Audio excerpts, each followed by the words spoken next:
కానీ ఈ రోజుకి కూడా 20 సంవత్సరాలు దాటినా కూడా ఓట్లు మనవి సీటు వాళ్ళే. మీ పళ్ళకి మోసి మా భుజాలు కందిపోయినాయని చెప్పిన మన భుజాలు కనీసం ఆముదం రాష్ట్రం కూడా లేడు.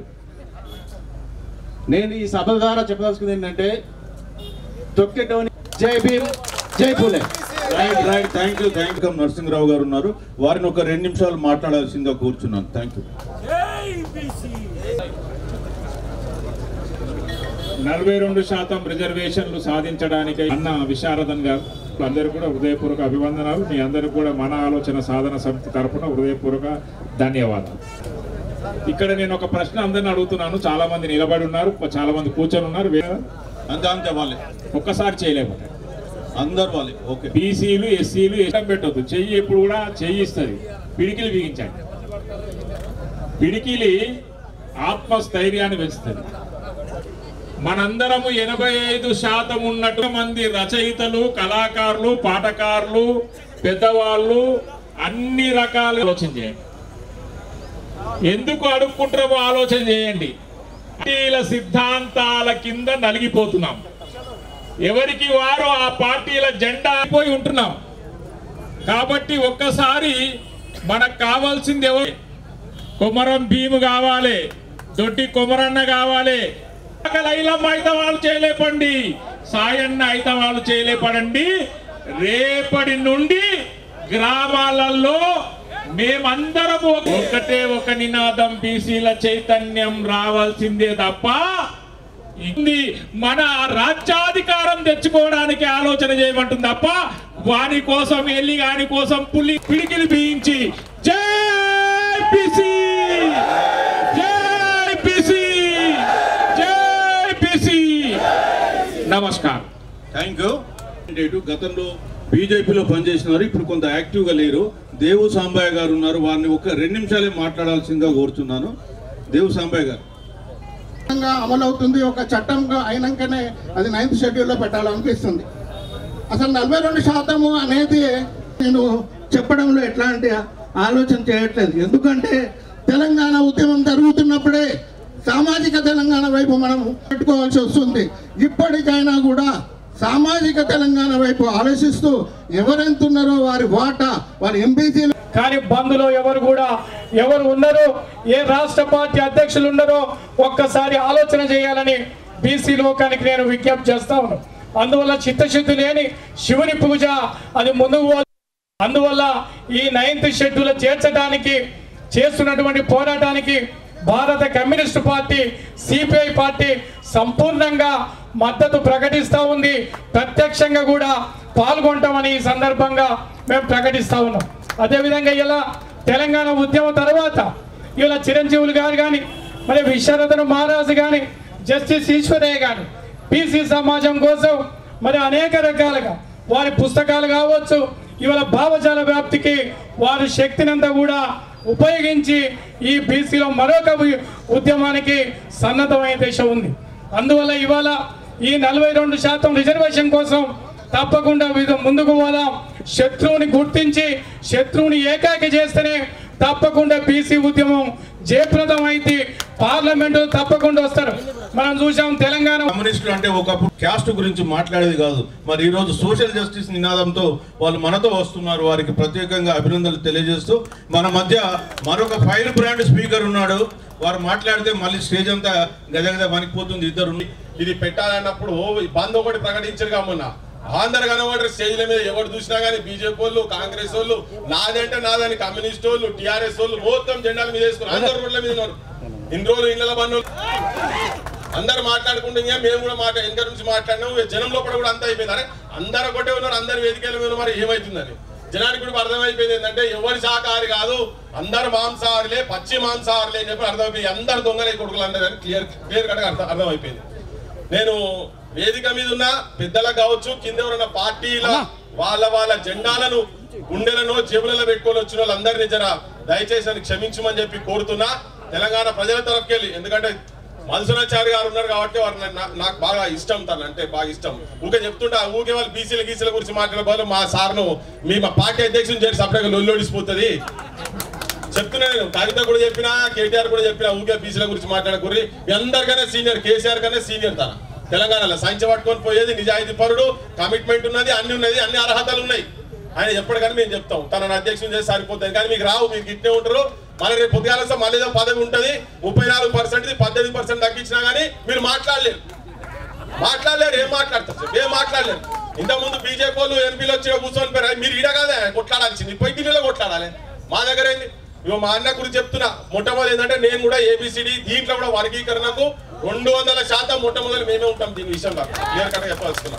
మా సీన్ బాయ్ కూడా చెప్తున్నది అంటే జెండాలు బంద్ చేయరు, జెండాలు పక్కకు పెట్టరు. ఫస్ట్ ఈ బీజేపీనే నేను, కాంగ్రెస్ నేను, బీఆర్ఎస్ అంటే పంచాయతీ తెగదు. ఇది ఈ తెగ పంచాయతీ కాదు. ఇట్లా ఊర్లలో తెలంగాణ ఉద్యమం అప్పుడు ఏ రాజకీయ పార్టీ అయితే తెలంగాణకు వ్యతిరేకంగా ఉన్నదో ఆ రాజకీయ పార్టీ జెండా గద్దెలు గులగొట్టాలంటే గద్దెలు గులగొట్టిన జనం. అట్లా రాజకీయ పార్టీల జెండాలు తీసి తరగబెట్టే తప్ప ఎవడెవడైతే ఉట్టిగా మాట్లాడు కాదు. ఇవన్నీ ఊటిగా వేదికలు రాగానే వచ్చి మైకులు పట్టుడు ఇవాళ ఉన్నది కాబట్టి అందరు బీఆర్ఎస్ వాళ్ళు పైసలు పెట్టి వస్తారు. ఎవరు చూసినా వేదికల మీదకి వస్తారు. కొంతమంది సంఘాలలో గమ్మత్తున్నారు. కొంతమంది సంఘాలలో వీళ్ళేంది ఈడొచ్చి బీసీ అని మాట్లాడతారు. ఆడబోయి అది జీవులతో ఏం కాదు ఆయన అని చెప్పి మా ఈశ్వరయ్య సార్ మొత్తుకుంటే దానికి ఏమేరుగా పెద్ద మంచి జస్టిస్ ఈశ్వరయ్య సార్ గారు చెప్పిన ఓటు నుంచి మేము కూడా మొత్తుకుంటున్నాం. అరే జీవులతో పని కాదురా నాయన అంటే అంత అయిపోయినట్టుగానే తెలంగాణ జనంకు మొత్తం ఇక అయిపోయింది. పండుగ చేసుకొని మీరు దావత్ చేసుకొని కోడిని పోయి కళ్ళు దాగుర్రి మందు సుట్టాల మిల్లుర్రి బీసీలంతా మేము సాధించినాం అన్నట్టుగా చేసి మొత్తం ముఖ్యమంత్రికి దండలేచుడు. ఒక ముఖ్యమంత్రి అయితే రేవంత్ గౌడ్ సాప్ అన్నాడు ఆయన. అరే సిగ్గుండాలే మీకు, ఏం మాట్లాడుతున్నారు? మా జాతులకెళ్ళి వచ్చి మీకేమన్నా ఉంటే మీరేమన్నా ఉంటే మీకు ఓ పదవిలో ఏమన్నా ఇచ్చేది ఉంటే ఇచ్చి మీరు సపరేట్గా నోరు మూసుకొని కూర్చొని కాంట్రాక్ట్ పైసలు అయితే బీసీలు అందరూ నన్ను ఎందుకు వెళ్తారు నాకు అర్థమైతలేదు. వాళ్ళతో అనాల్సి వస్తున్నది. ఒక ఆయన రేవంత్ యాదవ్ సాప్ అని చెప్పంటాడు మొన్న ఆయన. ఈ అన్ని బక్వాస్ మాటలు వీళ్ళు చెప్పేటి, ఇవన్నీ బక్వాస్ మాటలు. వీళ్ళు నిజంగా ఇప్పుడు పార్లమెంట్ లో పెట్టాలి, యుద్ధం ఏడేయాలి, ఢిల్లీలో చేయాలి. రాహుల్ గాంధీ పెద్ద మనిషి మోగాయన ఇక పట్టుకొని పుస్తకం పట్టుకొని ఒకటే తిరుగుతాడు దేశం మొత్తం. రాజ్యాంగం అని నువ్వు చెప్పింది ఏమైంది ఆయన రాసి ఇచ్చి కదా. ఈడ 42% ఈడ బీసీ లేరు, ఆడ బీసీ లేరు, అంతా ఉన్నోళ్ళే దోసుక తింటారు. మా వాళ్ళు కూడా తప్పు చేసినట్టు ఆయన పాపం నిజంగా సత్యహరిశ్చంద్రుడు కొడుకు కావచ్చు, నిజంగానే నిజం చెప్తారని మా వాళ్ళు అందరం అనుకున్నాం. మన దాంట్లో మనం అనుకున్నలో ఉన్నాం. కానీ ఒక్క ధర్నా, అది కూడా ఒక సంఘపోలు ధర్నా చేస్తే దానికి ఆ ధర్నాలో వచ్చే టైం లేదు, ఆయనకు లేదు, ఆయన ఎంపీలకు లేదు, ఆయన పార్టీ అధ్యక్షులు లేదు, ఆయన చెల్లెకు లేదు, ఆయన అమ్మకు లేదు. మళ్ళా వాళ్ళు దేశం మొత్తం తెలంగాణ రోల్ మోడల్ అని చెప్ప తిరుగుతాను. అరే మనకన్నా బుద్ధి ఉండాలి. మరి ఈ సొంటోళ్ళ నమ్ముడు మనకన్నా బుద్ధి ఉండాలి. ఏం చేయాలి రేవంత్ రెడ్డి? నెక్స్ట్ ఫ్లైట్ పట్టుకొని పోవాలి, ఆడికి ఢిల్లీకి పోవాలి, వీళ్ళు ఎంపీలను పట్టుకొని పోవాలి. ఆల్ పార్టీ మీటింగ్ అయినానికి కాందానికి ఆల్ పార్టీ మీటింగ్ అని అందరినీ కూర్చోబెడుతున్నారు అందరు రాజకీయ పార్టీలు. ఇలా మా కమ్యూనిస్ట్ అన్న కూడా వచ్చి క్లాస్కి వెళ్ళి క్యాస్ట్ అని మాట్లాడి ఎందుకు మాట్లాడి జనం లోపల ఉన్నది కాబట్టి మాట్లాడాడు. జనం లోపల ఉంది, తప్పలేదు. ఇలా వాళ్ళకు కూడా తప్పలేదు. ఆ ఒత్తిడి ఉంది. ఎస్ త్యాగాలన్నీ ఎస్ అయిపోయింది, అది గతం కథ. కానీ ఇప్పుడు వీడికి వచ్చి కూర్చున్న తర్వాత కూడా నిజాయితీగా ఉండాలని చెప్పదలుచుకుని నేను ఉన్నట్టు ఏంటంటే మీ గుండెలల్లో పార్టీ జెండాలు తీసి తలగబెట్టురు పాడై జనం చచ్చిపోతున్నారు. తీసి జనం మొత్తం సర్వనాశనం అవుతున్నాయి. The brilliant and creative communities of this nation have become begging communities అవుతున్నాయి. అడకతినే జాతులుగా తయారైపోయినాయి. సంచార జాతులుగా వృత్తులు పోయి ఉపాధులు పోయి ప్రత్యామ్నాయం లేక ఏం జీవన విధానం కూడా ఈవెన్ ఎడ్యుకేషన్ లో కూడా సర్వనాశనమై బీమారు వస్తే హాస్పిటల్ ట్రీట్మెంట్ చేసుకోలేని దుస్థితిలో ఉన్నాం. కాబట్టి ఈ రాజకీయ పార్టీల జెండాలను ఫస్ట్ తీసి పొందల పడేయండి. ఫస్ట్ నాకు చాలా ఆవేశంగా కావచ్చు, ఆలోచనతో కూడా చెప్తున్నా, పెండల పడేయాల రాజకీయ పార్టీల జెండాలను. ఎందుకంటే వాళ్ళు చెప్తున్నది ఒకటి, చేస్తున్నది ఒకటి. మనం తప్పు మాట్లాడుతున్నావా? చెప్తలేడా? బీసీలను ముఖ్యమంత్రి చేస్తామట. ముఖ్యమంత్రి చేసి అయ్యేది మాకు కావాల్సినవి కావాలి. ఒకటిద్దరు ముఖ్యమంత్రి అయ్యి బీసీలలో ఒక 10 మంది పోయి వాళ్ళు మంత్రులు అయి కూర్చొని నిన్న మొన్న దాకా ఒక పంచాయతీ అయింది, ఒక మంత్రి పంచాయతీ అయింది. ఇప్పుడు ఏమంటాడు, మాది టీ కప్పులో తుఫాన్ అని. నేను ఇంటర్వ్యూలో చెప్పిన, ఇది అంటారు లాస్ట్ కు టీ కప్పులో తుఫాన్ అని చెప్పని. వాళ్ళకి ఏమైనా ఇబ్బంది వాటాల పంచాయతీలు కాగానే ఒక బీసీ మంత్రిని చూసి మా ఇంటి మీదకి పోలీసులను పంపించారని. 50 తల్లి. మరి ఇప్పటి సంగతి దీని సంగతి ఏంది? దీని గురించి ఏం మాట్లాడుతున్నారు మరి మీరు? మా వాళ్ళు కూడా కొంతమంది మీరు ఎట్లా మాట్లాడతారో, మీరు అట్లా మాట్లాడదుగా ఇట్లా అని పోలీసులను పంపించడం తప్పే. కానీ మరి బీసీలకు నిజంగా కష్టం వచ్చినప్పుడు యాడున్నారు, ఏం మాట్లాడుతున్నారు? ఇలా వాటాలు మొత్తం ఎక్కడికక్కడ సెటరేట్ అయిపోయినాయి. మేమంతా ఒకటే, మాదంతా కుటుంబం అని చెప్తున్నారు. మరి మేమంతా ఏంటిది ఇక్కడ? మా సార్ రిటైర్మెంట్ స్టేజ్ లో పాపం వీళ్ళు ఆడుండాలి మనవరాలతోని మంచిగా అటు అమెరికాకు అటు ఇటు తిరగాలి. కానీ వీళ్ళు చూడు వైట్ అట్లెట్లా అని చెప్పని మా ఊళ్ళకి అన్యాయం జరుగుతుందని చెప్పి వాళ్ళకు ఉన్న అనుభవాలంతా తీసుకొచ్చి ఇక్కడ కూర్చొని కొట్లాడే ప్రయత్నం చేస్తున్నారు. బరాబర్ నేను ఒక్కటే చెప్పదలుచుకున్నా, ఉట్టిగా పల్లెంలో పెట్టి విషం కూడు పెట్టి మనల్ని తినమంటున్నారు వీళ్ళు ఈ జీవులతోటి. ఇది కాదు, మనకు చెప్తున్నారు ఇది పంచపక్ష పరమాన్నాలు రా నాయన. మీకు సినిమా శాతరీతిలో మేము అన్ని ఇంతగనం చేసినాక కూడా కోర్టులు ఆపుతున్నాయి అంటాడు. ఏమో తలకాయ ఈ కొడుకులో ఏమంటారు, అరే ఎవడు కోర్టుకు పోద్దు అంటాడు. అరే గుండాయిజం అరవై ఏం ఎవడు కోర్టుకు పోదు, కోర్టుకి ఎట్లా పోతారో చూస్తాం, ఒకరినొకరు అంటే బయట కొట్టుసాంతాం అని చెప్తారు. అరే నువ్వు కోర్టుకు పోయేటట్టుగానే చేసి నువ్వు కోర్టుకి ఎట్లా పోతావు అని చెప్పానంటాడు. ఈ ముఖ్యమంత్రి అంటాడు ఆయనకు ఎస్ మ్యాన్ అంతా పాస్ చెప్పిండు కదా అని చెప్పి వీళ్ళంతా ఉండి కింద పాలేరు లెక్క వీళ్ళు కూడా ఎవడు ఎట్లా పోతారో చూస్తాను. అరే కానూన్ ప్రకారంగా చెల్లెవరు ఆయన ఎవడు పోయినా నడుస్తుంది ఇదంతా. నేను తెలంగాణ ప్రజలకు ఈ ధర్నా సమక్షంగా నేను చెప్పదలుచుకున్నా ఏంటంటే రైట్ అదే ఉపన్యాసం అయిపోయింది సరేలే ఓకే నేను బంద్ చేస్తా. ఒక్కటే క్లియర్గా ఏంటంటే ఇవాళ ప్రతి ఊర్లో చాలా మంది అనుకుంటున్నాము మనం అందరము కింద మొత్తం బీసీలు కదిలి అనుకుంటున్నాం, కానీ ఇంకా చాలా పని చేయాల్సి ఉన్నది. క్షేత్రస్థాయిలో పోదాము, క్షేత్రస్థాయిలో పని చేయాలి. ఏ రాజకీయ పార్టీ నాయకుడు కూడా ఇది 9th షెడ్యూల్లో కాదు అని అనని పరిస్థితిలో కూడా నిజంగా కూడా వాళ్ళు పెట్టేటట్టుగా ఊర్లలో రాజకీయ పార్టీల జెండాలు పట్టుకొని వచ్చేటందుకు భయపడే స్థాయిలో మన ఉద్యమాన్ని కనుక తీసుకుపోగలిగితే మన బరాబర్ మన కాళ్ళకాడికి వచ్చి పెడతారు. దానికి అన్నిటికీ సంసిద్ధమయ్యి ఎవరు నిజంగా ఈ వాదానికి ఈ నినాదానికి కట్టుబడి ఉన్నారో ప్రజలు కూడా గ్రహించి వాళ్ళ తరఫుకెళ్ళి కొట్లాడాలి. ఎక్కడ ఏం దోస్తే అక్కడ బీసీలుగా ఈ 42% నిజంగా కూడా ఇది అడిక్వేటే, ప్రపోర్షనేట్ కాదు. మన వాటా ఇంకా కావాలంటే దాని గురించి కొట్లాడాలి. దానికి సర్వద్దం అందరం సన్నద్ధం కావాలి. యుద్ధం జరుగుతున్నది, యుద్ధంలో మన భాగస్వామ్యం కావాలి. ఈ యుద్ధంలో శత్రుడు ఎవరో మిత్రుడు ఎవరో గమనించాల్సిన అవసరం ఉన్నది. మీ అందరికి విజ్ఞప్తి చేస్తూ ముగిస్తున్నా. జై తెలంగాణ, జై బీసీ. ఇక్కడ విజయ్ కుమార్ అని ఇంకా ఇతరు కూడా చాలా మంది వచ్చారు, వారికి కూడా స్వాగతం తెలియజేస్తూ మరి తెలంగాణ విఠల్ గారు ఉన్నారు. ఇక్కడికి నేను రావడానికి ప్రధాన కారణం ఏంటంటే నేను చిన్నప్పటి నుంచి చూస్తున్న విశారదన్ మహారాజు, మా నాన్నగారు విశారదన్ మహారాజు గారు. ఒక నిమిషం, ఎందుకంటే వ్యక్తుల మధ్య ప్రేమ లేకుండా వ్యవస్థ నిర్మించలేము. మా నాన్నగారు ఉద్యమాల్లో ఉన్నప్పుడు ఆయన టీనేజ్లో ఉన్నప్పటి నుంచి కలిసి పనిచేసాడు, నాకు బాబాయ్ లాంటాడు విశారదన్ మహారాజు అన్న.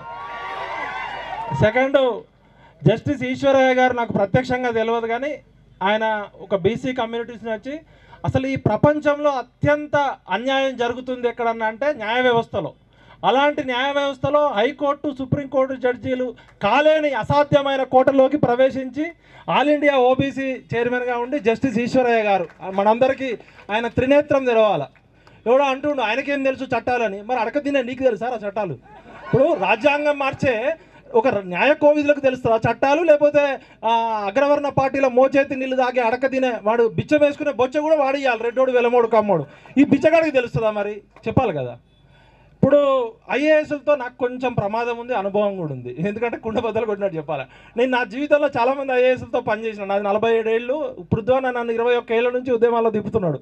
పృథ్వన్న మేము జడి లక్ష్మణ గారితో పనిచేసినాం, జయప్రకాష్ నారాయణ గారితో వ్యతిరేకంగా పనిచేసినాం. ఆర్ఎస్ ప్రవీణ్ కుమార్ గారు ఒక బాహుబలి లాగా వస్తే ఆయన బిచ్చల దేవుడు అయిపోయాడు, ఆయనతో చూసినాం. ఇప్పుడు ఆకునూరు మురళిని ఎక్కడో అక్కడ జగన్ దగ్గర పెద్ద నౌకరు పనిచేసేటాయన్ని పృథ్వన్న తీసుకొస్తే ఆయన్ని మోసినాం. కానీ నలుగురు ఐఏఎస్లలో ఎక్కడో భయమో స్వార్థమో ఏదో ఉంది.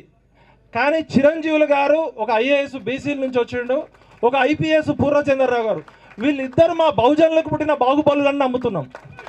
వాళ్ళు బిచ్చల దేవులు, వీళ్ళు బాహుబలులను నమ్మి ఇక్కడికి వచ్చారు. 100% అది ప్రూవ్ చేసుకోవాలి. మీ మీద ప్రేమతో వచ్చినాం కాబట్టి చిన్నోడిని ఇక సబ్జెక్ట్కి వస్తా. మొన్న జరిగిన బంద్ ప్రపంచంలోనే అతి విచిత్రమైన బంద్ అని గిన్నీస్ బుక్ రికార్డు వాళ్ళు కూడా రికార్డు చేయడానికి వస్తున్నారు. ఎందుకంటే ఎప్పుడైనా మనం యుద్ధం చేస్తే యుద్ధంలో శత్రువు ఎవడో డిక్లేర్ చేయాలి. సరే, వాళ్ళు చీకట్లో యుద్ధం చేసిర్రు.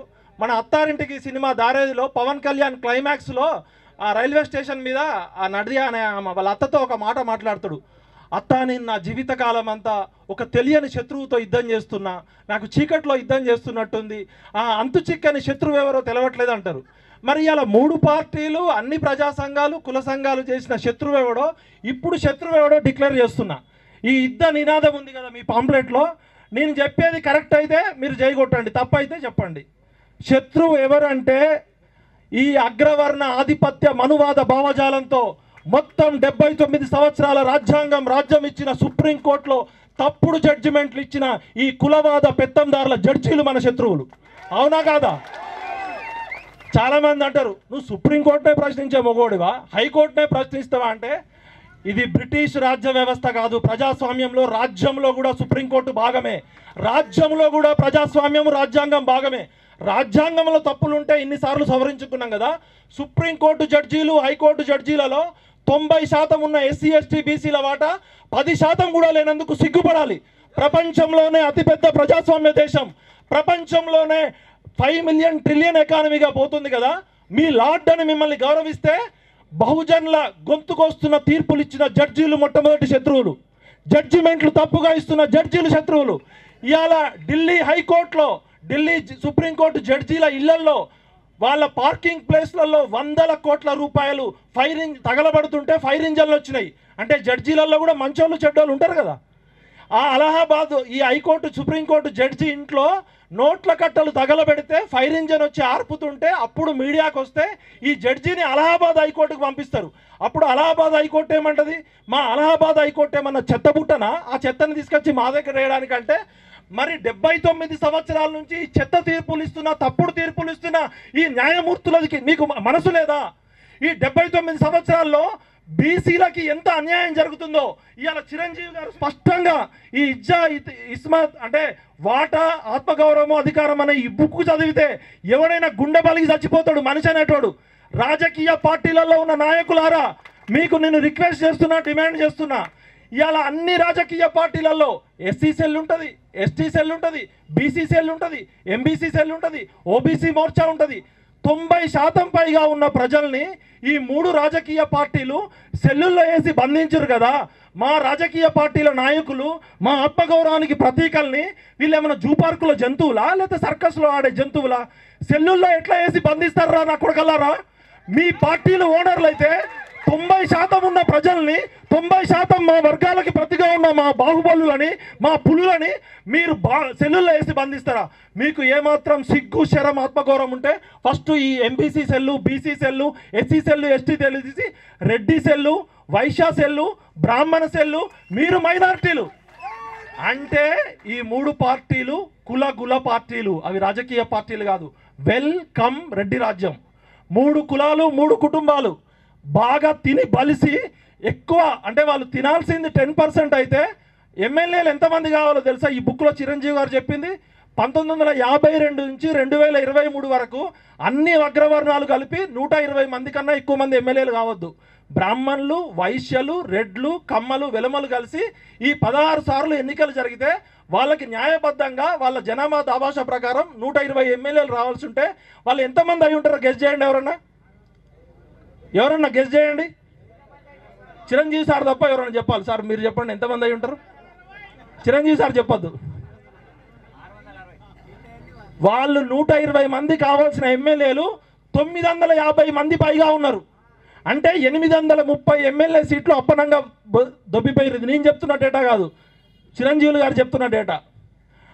అక్కడి నుంచి మొదలుకుంటే ఇక నేను పనిచేసిన మీడియా సెక్టర్కి తీసుకుందాం. నేను ఒక 25 ఏళ్ళు బీసీజే, ఎంసీజే, ఎంఫిల్, పిహెచ్డి చేసి టిఎన్ శేషన్ స్కూల్లో పబ్లిక్ పాలసీ చేసినాక అసలు మీడియాలో ఎస్సీ ఎస్టీ బీసీల సంగతి తీస్తే బీసీలకి ఒక్క పేపర్ కూడా లేదు. సూర్య పేపర్ ఒకటి ఉంది, అది చాలామంది మనం ఇంకా చదవలేకపోతున్నాం. బీసీలకి మెయిన్ స్ట్రీమ్లో ఒక పత్రిక ఉందంటే ఒక్క సూర్య పేపర్ ఒకటే ఉంది. బీసీల కోసం ఒక మెయిన్ స్ట్రీమ్ ఛానల్ ఉందా? మరి ఈ ఛానల్ని ఎందుకు చూడాలి? ఈ పత్రికలను ఎందుకు మనం చూడాలి? వాళ్ళు రాసే ఇవి పెట్టుబడికి కట్టుకథలకి పుట్టిన విషపుత్రికలని శ్రీశ్రీ గారు ఎప్పుడో చెప్పారు. ఇవాళ ఇంత పెద్ద బీసీ మూవ్మెంట్ నడుస్తుంటే ఇక్కడ మన త్రిమూర్తులు లాంటి వాళ్ళు ఇక్కడికి వచ్చి కూర్చుంటే ఏ మెయిన్ స్ట్రీమ్ మీడియా ఎందుకు లైవ్ ఇవ్వట్లేదు? రేపటి నుంచి నేను రిక్వెస్ట్ చేస్తున్నా, మన బీసీల వార్తలు కవర్ చేయని ఛానళ్ళు కానీ మన బీసీల గురించి రాయని మెయిన్ స్ట్రీమ్ పత్రికని అవసరమైతే తగలబెడతాం, అవసరమైతే నిషేధిస్తాం. ఇది డైరెక్ట్ వార్నింగ్. మీ అగ్ర కుల పత్రికలని బజార్లో తగలబెడతాం కూడా. ఎందుకంటే మీరు మమ్మల్ని ఎజెండా సెట్టింగ్ థీరీలో, ప్రాపగండా థీరీలో బీసీలు మా బాహుబలులని బిచ్చల దేవుళ్ళు చేసేది మీరే. ఇక మీడియా సంగతి అట్లుంది, న్యాయ వ్యవస్థ చూస్తే అట్లుంది, రాజకీయ వ్యవస్థ చూస్తే ఈ 130 కులాలలో కనీసం ward member, sarpanch, MPTC, ZPTC కాని కులాలు 90 కులాలు పైన ఉన్నాయి. మనము ఎస్సీలకు ఎంత వస్తుంది రిజర్వేషన్? ఎస్సీలకు ఎంత వస్తుంది రిజర్వేషన్? 17% వస్తుంది. ఎస్టీలకు ఎంత వస్తుంది? 10% వస్తుంది. బీసీలకి 10% ఉన్న ఓసీలకి 10% ఈడబ్ల్యూఎస్ రిజర్వేషన్ వస్తుంది. 60% పైగా ఉన్న బీసీలు, ఎంబీసీలు, ఈబీసీలు, డీనోటిఫైడ్ ట్రైబ్స్కి, డిఎన్టీలకి 0 రిజర్వేషన్. సంచార జాతులకి, అర్ధసంచార జాతులకి, విముక్త జాతులకి 0 రిజర్వేషన్. విముక్త కులాలకి 0 రిజర్వేషన్. 60% పైగా ఉన్న బీసీలకి 79 సంవత్సరాల తర్వాత, 75 ఏళ్ల రాజ్యాంగం అమలైన తర్వాత కూడా 25% రిజర్వేషన్ వస్తుందంటే ఈ న్యాయ వ్యవస్థ ఏం చేస్తుంది? న్యాయదేవత కళ్ళు కంతలు ఇప్పాల్సిన అవసరం ఉంది. కాబట్టి మేము ఇట్లా చెప్పుకుంటూ పోతే పౌల్ట్రీ రంగంలో వాళ్ళే, మందు తయారు చేసేది వాళ్ళే. మనకి మందు చూపు ఉంది కానీ ముందు చూపు లేదు. మనం తాగుబోతులం అవుతున్నాం, వాళ్ళేమో లిక్కర్ కంపెనీ ఓనర్లు అవుతున్నారు. చికెన్ తినేది మనం, పౌల్ట్రీ కంపెనీ ఓనర్లు వాళ్ళు అవుతున్నారు. బట్టలు నేసేది మనం, షాపింగ్ మాల్స్ అన్నీ వాళ్ళకే. రియల్ ఎస్టేట్లో మనకేమో గజం స్థలం కూడా దొరకదు. రియల్ ఎస్టేట్ కంపెనీలన్నీ 3 కులాలే. కాబట్టి ఈ వెలమ, రెడ్డి, కమ్మ ఒకప్పుడు వీళ్ళు కూడా శూద్రులు అని చెప్పి ఇప్పుడు వాళ్ళకి రావాల్సిన వాటా కోసం వాళ్ళకు కాకుండా ఎక్కువ తిని దొబ్బుతున్నారు. కాబట్టి వాళ్ళకి విఆర్ఎస్ ఇవ్వాలా వద్దా? వెల్కమ్ రెడ్డి కులాలకి వాళ్ళ దామాషా కన్నా ఎక్కువ తింటున్నారు కాబట్టి తిరిగి సొసైటీకి పేబ్యాక్ చేయాల్సిందే. ఇప్పుడు స్పష్టంగా చెప్తున్నా, అగ్రవర్ణ పార్టీల్లో ఉన్న బీసీ బాహుబలులారా, మీరు మా వైపు వస్తే మిమ్మల్ని నెత్తిన పెట్టుకుంటాం. మీరు కట్టప్పల్లాగా, బానిసల్లాగా ఉంటే బిచ్చల దేవుళ్ళని డిక్లేర్ చేస్తాం. ఫస్ట్ ఈ చెంచాగాళ్ళ మీద యుద్ధం చేయాలి. ఎందుకంటే కాంశీరామ్ గారు చెప్పారు, ఆత్మగౌరవం లేని వర్గాలకి, అడక్క తినే జాతులకు ఎప్పటికీ రాజ్యాధం గారు. మీకే ఆత్మగౌరవం లేకపోతే, మీరే అగ్రవర్ణ పార్టీల నాయకుల మోచేతి నీళ్లు తాకుంటే మీరు మా ఆత్మగౌరవం గురించి ఎట్లా పోరాడతారా బిడ్డలారా? మాకు బీసీ కృష్ణన్న కావాలి కానీ బీజేపీ కృష్ణన్న వద్దు. ఆయనని బీసీ కృష్ణయ్య అంటాం మనం, బీజేపీ కృష్ణన్న అక్కర్లే. మా లక్ష్మణ్ అన్న మాకు దూర బంధువు. మా మున్నూరు కాపులో చాలామంది ఉన్నారు, బిచ్చల దేవుళ్ళు ఉన్నారు, కట్టపల్లు ఉన్నారు. నా నుంచే స్టార్ట్ చేస్తున్నా. లక్ష్మణ్ గారికి 4 పదవులు వచ్చినాయి. ఓబీసీ సెల్ చైర్మన్ వచ్చింది, రాజ్యసభ వచ్చింది, పార్లమెంట్ పార్టీ కమిటీ, మొత్తం దేశం మొత్తంలో 8 మంది ఉంది. మరి లక్ష్మణ్ గారు ఎక్కడా మాట్లాడరే? లక్ష్మణ్ గారు మాట్లాడాల్సిన అవసరం, ఆయన బీసీ కాకపోతే ఆ పదవి వచ్చేదా? ఇప్పుడు రేవంత్ రెడ్డి గారు ఏమంటాడో చూస్తా. రేవంత్ రెడ్డికి సప్పట్లు కొట్టాలా, చెప్పులు దండేయాలో చెప్తా. ఆయన మాట్లాడిందే, ఎందుకంటే కుండ బద్దలు కొట్టాడు చెప్పాల్సిందే. ఇక రేవంత్ రెడ్డి మాట్లాడింది వినండి ఒక్కసారి. ఈ రిజర్వేషన్ల గురించి రేవంత్ రెడ్డి గారికి పాలాభిషేకాలు, పూలాభిషేకాలు చేస్తున్నారు కదా. ఇప్పుడు ఒకసారి రేవంత్ రెడ్డి గారు ఏమన్నారో విందాం. జస్ట్ 1 మినిటే. రిజర్వేషన్ల అధికారం ఇవ్వడం అనేది నేరం. ఆయన ఏమంటున్నా అంటే రిజర్వేషన్ల అధికారం ఇవ్వడం అనేది నేరం. అడిగితే జైల్లో పెట్టాలి. రైట్. అట్లాంటి ప్రశ్నని, అట్లాంటిది కావాలని అడిగితే జైల్లో పెట్టాలి. దేశ ప్రజల యొక్క ఇప్పుడు ఫెడరల్ సిస్టంలో concurrence state list, central list, concurrence list. కొన్ని అధికారాలు రాష్ట్ర ప్రభుత్వాలకు ఉంటాయి, కొన్ని కేంద్ర ప్రభుత్వాలకు ఉంటాయి, కొన్ని అధికారాలు. ఈ రాజ్యాంగం అంటే అంబేద్కర్ రాసిందే తప్పు అంటున్నావా నువ్వు? ఎన్నో డిబేట్లు సెంట్రల్ హాల్లో జరిగిన తర్వాత నిర్ధారించింది ఇవన్నీ. ఏ అధికారం ఎక్కడ ఉండాలనేది నెలల కొద్ది సెంట్రల్ హాల్లో డిబేట్ జరిగిన తర్వాత రచించిన రాజ్యాంగం ఇది. అంటే అంబేద్కర్ గారు రాసిన రాజ్యాంగం స్ఫూర్తినే తలకిందులుగా చేసి, అంటే ఈయన ఏమంటాడంటే రాష్ట్రాలు రిజర్వేషన్ గురించి అడిగితే జైల్లో పెట్టాలంటుండు. మరి నువ్వు పాలాభిషేకాలు, పూలాభిషేకాలు చేసుకున్నావు కూడా బొసుడికే. ఎందుకు పెట్టినవురా నువ్వు? ఎందుకు పెట్టినవురా? ఒక నిమిషం ఆగండి సార్. అంటే ఎవరిని మభ్యపెట్టడానికి పెట్టావు మిస్టర్ రేవంత్ రెడ్డి? రాహుల్ గాంధీ గారు రాజ్యాంగం పట్టుకొని తిరుగుతున్నాడు కదా, జోడో యాత్ర, న్యాయ యాత్ర అని. ఒక్క నిమిషం అన్న పార్లమెంట్లో మాట్లాడిండా? నీకు ఇండియా కూటమిలో 250 మంది ఎంపీలు ఉన్నారు కదా, ఒక్క నిమిషం అన్న పార్లమెంట్ని స్తంభింపజేసిర్రా? ఎవరిని ఎంతకాలం మోసం చేస్తారు? జవహర్ లాల్ నెహ్రూ దగ్గర నుంచి మోసం చేసుకుంటూనే వచ్చారు. మరి ఇక రామచంద్రరావు, బీజేపీ నాయకుడు రామచంద్రరావు ఏమన్నాడో కూడా చెప్పాలి. సరే స్పష్టంగా చెప్పాల్సిందే, దూద్ కా దూది, పానీ కా పానీ.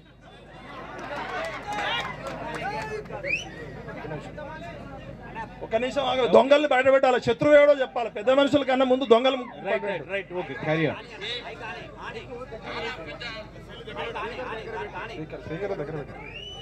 ఓకే ఓకే పెడుతున్నా. అంటే రామచంద్రరావు గారు ఏమన్నారో కూడా చెప్పాలి కదా. ఎందుకంటే కాంగ్రెస్ పార్టీ ఈరోజు 42% ముస్లింలకు మన బీసీలకు రిజర్వేషన్ చెప్తూ దాంట్లో 10% ముస్లింలకు ఏదైతే జోడిస్తున్నారో దాన్ని బీజేపీ వ్యతిరేకిస్తుంది. 42% బీసీలకు మీరు రిజర్వేషన్ ఇవ్వాల్సిందే, ఎందుకంటే మీరు బిల్లు ప్రవేశపెట్టారు. ఆ బిల్లుకు సపోర్ట్ చేసింది బీజేపీ, బేషరతుగా సపోర్ట్ చేసినాం. మరి అటువంటిప్పుడు దాన్ని అమలు పరచాల్సిన బాధ్యత మీది కాదా అని అడుగుతా ఉన్నాను. ఈయన ఏమంటాడు, బీసీలకి రిజర్వేషన్లలో ముస్లింలకు ఇస్తున్నారని చెప్తున్నారు. చిరంజీవి గారు మీరు స్పష్టంగా చెప్పండి, ఎక్కడన్నా మీరు పెట్టిన దానిలో డ్రాఫ్ట్లో 10% ముస్లింలకు ఇస్తామని ఉందా? లేదు లేదు లేదు. మరి ఎవరిని మభ్య పెడుతున్నారు వీళ్ళు? మనందరినీ. అయితే వాళ్ళు స్పష్టంగా చెప్తారు, బ్రాహ్మణ్ బనియా పార్టీ ఆర్ఎస్ఎస్ వాళ్ళు మేము జనాభా గణన చేయము, కులగణన చేస్తే భారతదేశం విడిపోతుంది, లక్షల కుటుంబాలు ఉన్నాయని సిగ్గు లేకుండా సుప్రీంకోర్టు అఫిడవిట్ ఇచ్చి మొన్న బంద్లో ఎట్లా పాల్గొన్నారా? బద్మాష్ గాలారా మీరు? బంద్లో ఎట్లా పాల్గొన్నారు మీరు? బంద్లో ఏ ముఖం పెట్టుకొని పాల్గొన్నారు? మరి మిగతా భారతదేశంలో ఉన్న అన్ని రాష్ట్రాల్లో ముస్లింలకు రిజర్వేషన్ లేవా? మోడీ గారు ప్రధానమంత్రిగా ఉన్న గుజరాత్లో ముస్లింలు ఉన్నారా లేరా రిజర్వేషన్లు? అంటే ఇది ప్రజలని బీసీలని ఇంకా ఎంతకాలం పిచ్చోళ్ళని చేస్తారు? ఇది ఎడ్డి తెలంగాణ కాదు, గుడ్డి తెలంగాణ కాదు. బొడ్రాయి దగ్గర కూర్చొని రాయి పట్టుకొని కూర్చున్నాం బిడ్డ. ఒక్కొక్కరిని ఇంటి ముందు చావు డప్పు మోగిస్తాం. ఇక టీఆర్ఎస్ పార్టీ ఏమంటో చూద్దాం. ఆగమేను ఆగు. అయ్యో మా ఇంకో బండి సంజయ్ అని ఏమంటాడు చూద్దాం.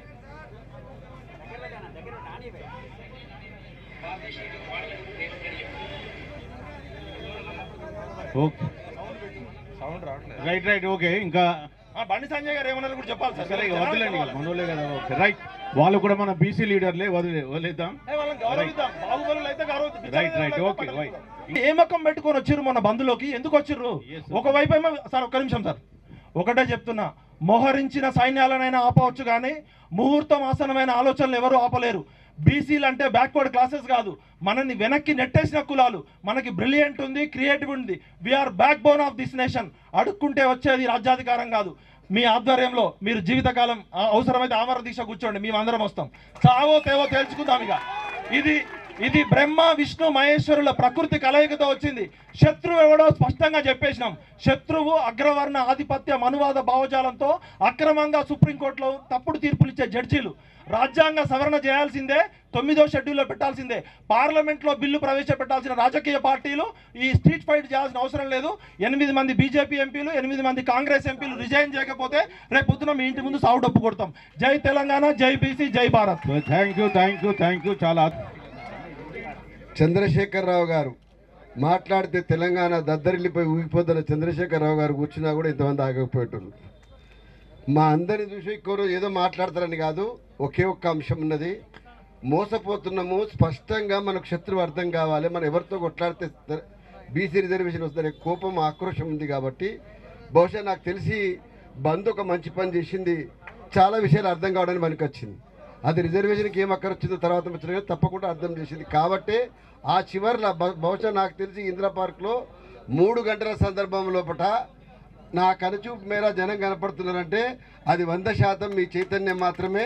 ఈ చైతన్యాన్ని కాపాడుకోవాలి. మనకి కాపాడుకుంటేనే రిజర్వేషన్ సాధించగలుగుతాం. చాలామంది చాలా స్పష్టంగా చెప్పి మనం కూడా మళ్ళీ చెప్పాలి. మా ఇస్సా గారికి చెప్తామన్నా, మీరు ఇస్సా గారు ఇప్పుడు ఇస్సా కోసం మాట్లాడేది కాబట్టి రాహుల్ గాంధీ ఏం మాట్లాడు, మన ఇస్సాదారి భాగ్యదారు అన్నారు కానీ ఇస్సా గురించి ఇజ్జత్ గురించి మాట్లాడి చెప్తా ఉన్నా. మనం 52% అనే డిమాండ్ నుంచి ఎందుకో కామారెడ్డి రిజర్వేషన్ పేరు మీద వచ్చి అట్లా వచ్చింది కాబట్టి అట్లే వెళ్ళిపోతామన్నాం. మనం 52% కోసమే కొట్లాటోళ్ళం కాబట్టి నీ 42% నువ్వు అన్నావు కనుక ఆడనని నిలబడంటున్నాం. ఆడనన్నా విటలు చెప్పినట్టు మనం చాలామంది యంగ్ అండ్ యాంగ్రీ మ్యాన్ చెప్పినట్టు ఏంటంటే ఢిల్లీకి పోతానికి 52 సార్లు 60 సార్లు రేవంత్ రెడ్డి మేడం పేపర్లు వస్తుంది కదా. ఈ పోయిన దాంట్లో ఒక్కసారన్నా 2 సార్లన్నా బీసీల కోసం పోయి స్పష్టంగా కూర్చొని ఉంటే ఈ పరిస్థితి ఇట్లా ఉండకపోయేది. రాహుల్ గాంధీ గారు దేశమంతా చక్కర కొట్టి తిరిగిరు కానీ పార్లమెంటు చుట్టూ తిరిగి ఒక్కసారి ఎవరు ఈ రిజర్వేషన్కి అనుకూలంగా ఉన్నారు, ఎవరు లేరు, ఏం సంగతి కూర్చొని బీజేపీని కడగడానికి ఇది ఎక్కడికోదని అనుకుని ఉంటే తప్పకుండా 9th షెడ్యూల్ ప్రస్తావన వచ్చి ఉండేది. ఏనాడు కూర్చొని ఇంతమంది సూరజ్ మండల్ గారు వచ్చినారు, అదేవిధంగా హరిశ్చంద్ర మండల్ గారు వచ్చినారు. ఇట్లాంటి వాళ్ళందరినీ కూర్చొని ఢిల్లీలో కూర్చొని ఏం చేస్తే సాధ్యమైంది, మీ అందరికి మన ఈశ్వరయ్య గారు ఉన్నారు, వీళ్ళందరినీ కూర్చోబెట్టుకుని మాట్లాడితే ఇది ఒక సమస్యనే కాదు.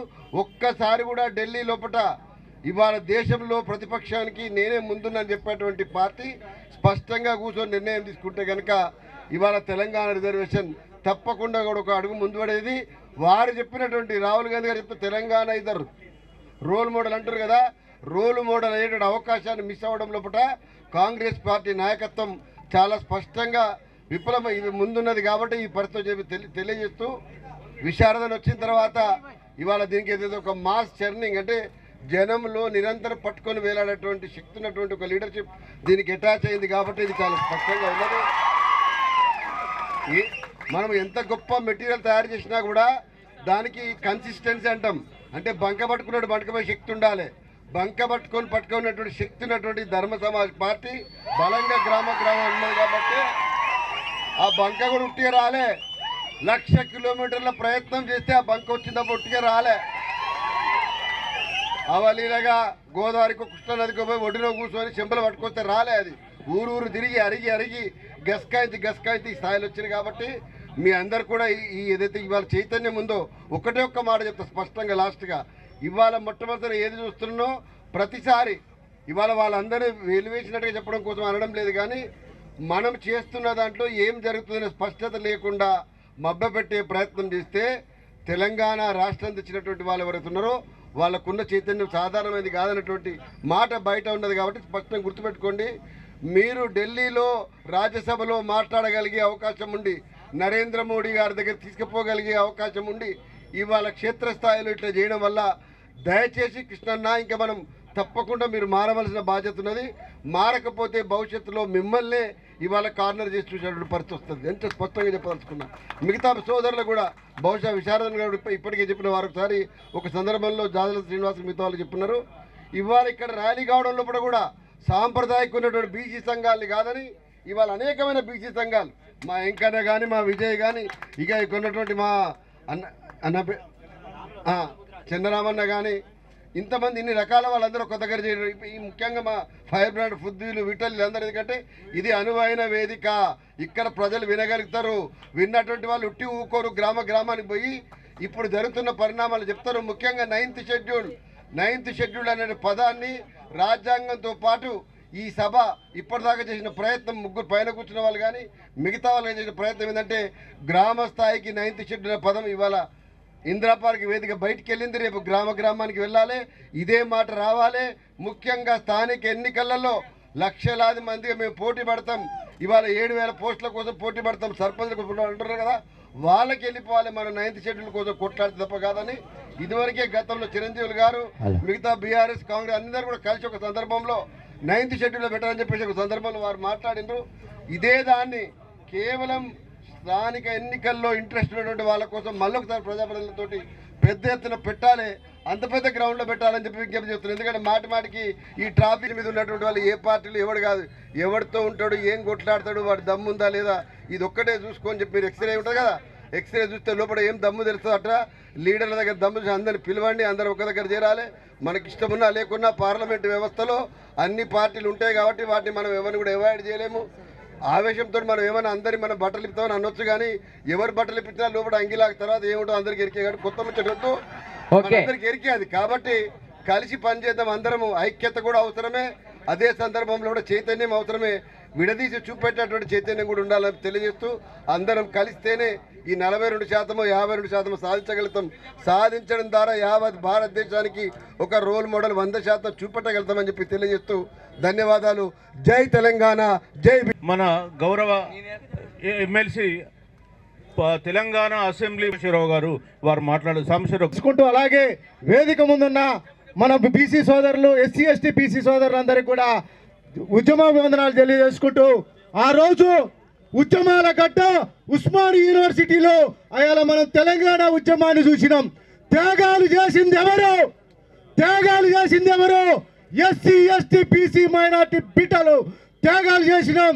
కానీ ఇవాళ భోగాలు అనుభవిస్తున్నది ఇవాళ అగ్రవర్ణ కులాలు. కాబట్టి మళ్ళీ అదే ఉస్మానియా వేదికగా ఉద్యమాల గడ్డ సాక్షిగా అయ్యాల మేము ఉరకమంటే ఉరికినాం, దూకమంటే దూకినాం, చావమంటే చచ్చినాం. బాష్పవాయు గోళాలకు ముళ్ళ కంచెలకు ఎదురొడ్డి పోరాడేయాల తెలంగాణ సాధించుకున్నాం. అదే విధంగా మళ్ళొక్కసారి ఉద్యమాల గడ్డ ఉస్మానియా వేదికగా ఇంతకు ముందు వచ్చిన మా ప్రొఫెసర్లు, మేధావులు, విద్యార్థులందరం కూడా నిన్న సమావేశమైన త్వరలో ఉద్యమాల గడ్డ ఉస్మానియా పైన ఉస్మానియా ఆర్ట్స్ కాలేజ్ సాక్షిగా ధర్నా పెట్టబోతున్నాం. మీరందరూ కూడా మళ్ళొక్కసారి ఉద్యమాల గడ్డకు వచ్చి మన యుద్ధ నినాదాన్ని అక్కడి నుంచి మోగియాలని చెప్పి తెలియజేసుకుంటూ జై పీసీ. అయినా మనం మాట్లాడుకోవచ్చు. ఆల్రెడీ మన మధ్య ఉన్నటువంటి జస్టిస్ ఈశ్వరయ్య గారు ఉన్నారు. మన 42% రిజర్వేషన్ సాధన సమితి ఫౌండింగ్ మెంబరు. అదేవిధంగా జై రాజ్యాంగం. ఈ సామాజిక తెలంగాణ సాధించుకుందామని కొన్ని 2 దశాబ్దాలుగా ఈ తెలంగాణ ఉద్యమ పోరాటం ఏదైతే సాగిందో అప్పుడున్న పరిస్థితులను బట్టి నిరుద్యోగులు తర్వాత అతివాదులు, మితవాదులు, విద్యావంతులు అందరూ కూడా కలిసి పోరాడిన రోజులు. ఉద్యమకారులు అట్లనే కళాకారులు అందరూ కలిసి పోరాడిన ఆ తెలంగాణ ఉద్యమాన్ని వెలుమదొరలు మలుచుకొని రాజ్యాధికారం వచ్చినాక అందరినీ దూరం చేసుకున్నారు. సో ఇదా ఈ సామాజిక తెలంగాణమని ఇప్పుడు 11 సంవత్సరాల నుంచి బాధపడుతున్న సందర్భంగా ఇప్పుడు కూడా అదే పరిస్థితులు మొదలైనాయి. నిరుద్యోగులు, ఉద్యమకారులు, ఎస్సీ ఎస్టీ బీసీలు, తర్వాత అతివాదులు, మితవాదులు కూడా మరి నిర్వీర్యమైన స్థితిలో ఉండి ఓహో ఇది ఎక్కడో ఆశా కిరణంగా ఇది ఉత్పన్నమైంది కాబట్టి ఇప్పుడు అటువంటి సామాజిక తెలంగాణని సాధించుకుందామని ఏదైతే 42% మరి కామారెడ్డి పుణ్యమా అని అది తెరపైకి వచ్చిందో అది మోసం చేయడానికి, దగా చేయడానికి కుట్రపూరితమైన కామారెడ్డి డిక్లరేషన్ చేసి 1,00,000 కోట్లు ఇస్తాము బీసీ సప్లానికని, తాలూకా కోటి, మండల్ కోటి, గురుకులాన్ని ఇచ్చి కేంద్రీయ విద్యాలతో సమానంగా చేస్తామని తర్వాత మరి ఎన్నో ప్రామిసులు చేసి అందులో ఏ ప్రామిసులు కూడా చేయకుండా ఓన్లీ అగ్ర కులాల వారికే అధికారం వచ్చినట్లు మెలుగుతూ ఉన్నారు. నామినేటెడ్ పోస్టులు కానీ మిగతా అన్ని కూడా వాళ్ళ కబంధాస్తాల్లో పెట్టుకుంటున్నారు. మీ అందరికీ తెలుసు రాజకీయం అంటే ఇది ఒక పెద్ద వ్యాపారం. ఉద్యోగము, విద్య తర్వాత హెల్త్, ఇది 2 సంపాదించుకోవడానికి పెద్ద వనరులు. దాని తర్వాత అతిపెద్ద వనరు రాజకీయం ఉన్నది కాబట్టి ఈరోజు వెలుమదొరలు 15 ఏళ్ల కింద వాళ్ళ పరిస్థితి ఏంది, వాళ్ళ యొక్క కంపెనీస్ ఏంది, వాళ్ళ యొక్క ధనం ఎంత ఈరోజు చూసుకున్నైతే 1,00,000 కోట్లకు పెరిగినారని జనమంతా అనుకుంటారు. అలానే మరి ఈ ముఖ్యమంత్రి మరి ఆయన రాజకీయంలో రాకముందు ఆయన పరిస్థితి ఏంది, రాజకీయంలో వచ్చి ఇప్పుడు ముఖ్యమంత్రి అయినాక వాళ్ళ అన్నదమ్ముల వాళ్ళ సామాజిక వర్గాల యొక్క పరిస్థితి ఏంది అంటే రాజకీయ అధికారమే ఈ అభివృద్ధికి పునాదులు వేస్తుంది. కాబట్టి ఆ రోజు డాక్టర్ బాబాసాహెబ్ అంబేద్కర్ రాజ్యాధికారంతోనే మనకు అన్ని సమస్యలకు సమాధానం వస్తుందని చెప్పినారు. మరి అటువంటి రాజ్యాధికారం రావడానికి మనము ఎప్పుడు కూడా ఈడబ్ల్యూఎస్ రిజర్వేషన్స్ అప్పనంగా 4% లేని ఈడబ్ల్యూఎస్కు ఎకనామికల్ వీకర్ సెక్షన్స్కి 10% అంటే ఎస్సీ ఎస్టీల కంటే డబుల్ వాళ్ళకి ఇస్తే నేను సుప్రీంకోర్టులో all India backward class federation తరఫుకెళ్ళి క్వశ్చన్ చేసుకుంటే వేసినాము. అది వేసి ప్రధానమైన ఆర్గ్యుమెంట్స్ ప్రొఫెసర్ మోహన్ గోపాల్ నేను వేసిన కేసులనే వాదించినాడు. ఆ కేసులో అప్పుడున్న చీఫ్ జస్టిస్ యుఆర్ లలిత్ బండారే ఇది చెల్లదని చెప్పినారు. 3 జూనియర్ జడ్జిలేమో ఇది చెల్లుతుందని చెప్పినారు.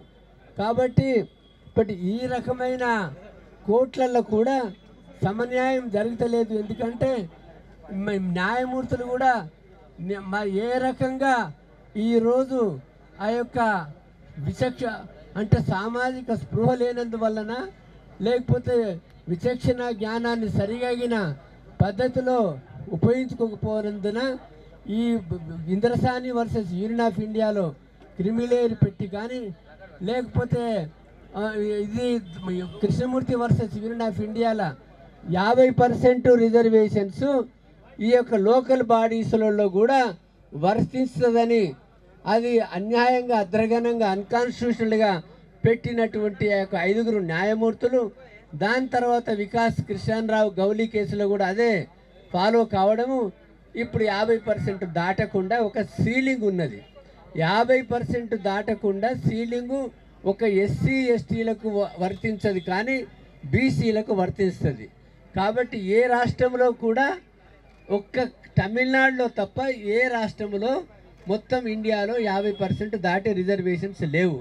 కాబట్టి తమిళనాడులో 50% దాటి 69% రిజర్వేషన్స్ అంటే 50% బీసీలకు, 18% ఎస్సీలకి, 1% ఎస్టీకి అంటే 69% తమిళనాడులో ఎందుకు అమలవుతున్నాయనంటే అది వాళ్ళు రాజ్యాంగము ఆర్టికల్ 31C కింద పాస్ చేసుకొని అక్కడున్న ముఖ్యమంత్రి బాపనాయన, అప్పుడున్న ప్రధానమంత్రి బాపనాయనైనా, అప్పుడున్న రాష్ట్రపతి బాపనాయనైనా అక్కడ పెరియార్ ల్యాండ్ సామాజిక భూమి కాబట్టి మొత్తము పొజిషన్ అపోజిషన్ సామాజిక వర్గాలందరూ ఉవ్వెత్తున లేచి ఆల్ పార్టీ మీటింగ్స్ పెట్టుకొని 4 సార్లు రిజల్యూషన్స్ పాస్ చేసుకొని చట్టం చేసి ఢిల్లీకి వెళ్ళి కొంచెం తాద్దారం చేస్తుంటే తమిళనాడు బంద్ అవుతే మొన్న అయినట్టు బంద్ కాదు.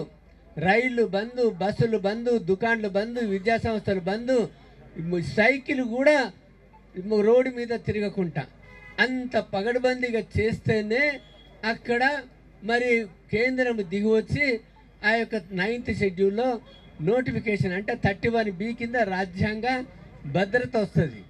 కాబట్టి ఈ కాంగ్రెస్ ఇక్కడ ఉన్న కాంగ్రెస్ అడుగడుగున మోసం చేస్తుంది, దగా చేస్తుంది.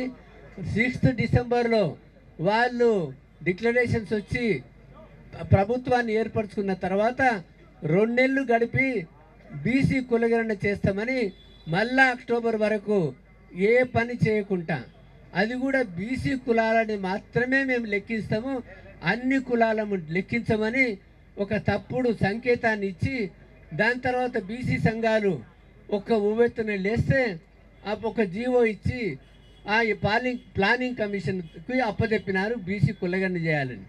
ఒక డెడికేటెడ్ కమిషన్ వేసినారు, 1 మ్యాన్ కమిషన్ వేసినారు, ఎక్స్పర్ట్ కమిషన్, 4 కమిషన్లు వేసిన మనందరికీ తెలుసు హైదరాబాద్లో మొత్తం జిల్లాలో ఉన్న వాళ్ళకి ఎవరింటికి ఎవరు రాలేడు, వచ్చి ఒట్టిగా చిట్టి అతికి పెంచిపోయినారు.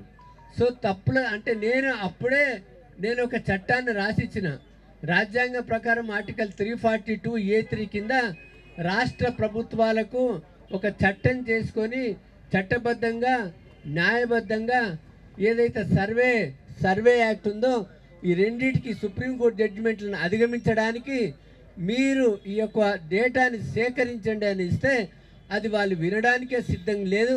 కానీ ఏదో తప్పుల తడక ఇదొక కులగణన చేసి కులగణన పబ్లిక్ చేయలేదు, డెడికేటెడ్ కమిషన్ రిపోర్ట్ పబ్లిక్ చేయలేదు, ఎక్స్పర్ట్ కమిటీ రిపోర్ట్ పబ్లిక్ చేయలేదు.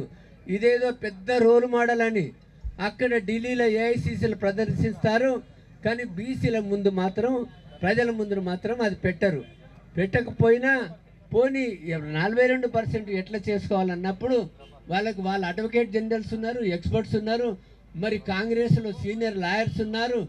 ఎవరు కూడా చెప్పని ఈ యొక్క మార్గాన్ని మేము 9th షెడ్యూల్లో పెట్టడానికి తమిళనాడు యాక్ట్ తెప్పించి ఏమి ఒక పవర్ పాయింట్ ప్రజెంటేషను ఫిబ్రవరిలోనే మనం ఇన్స్టిట్యూట్ ఆఫ్ ఇంజనీర్లు ఇచ్చినాము.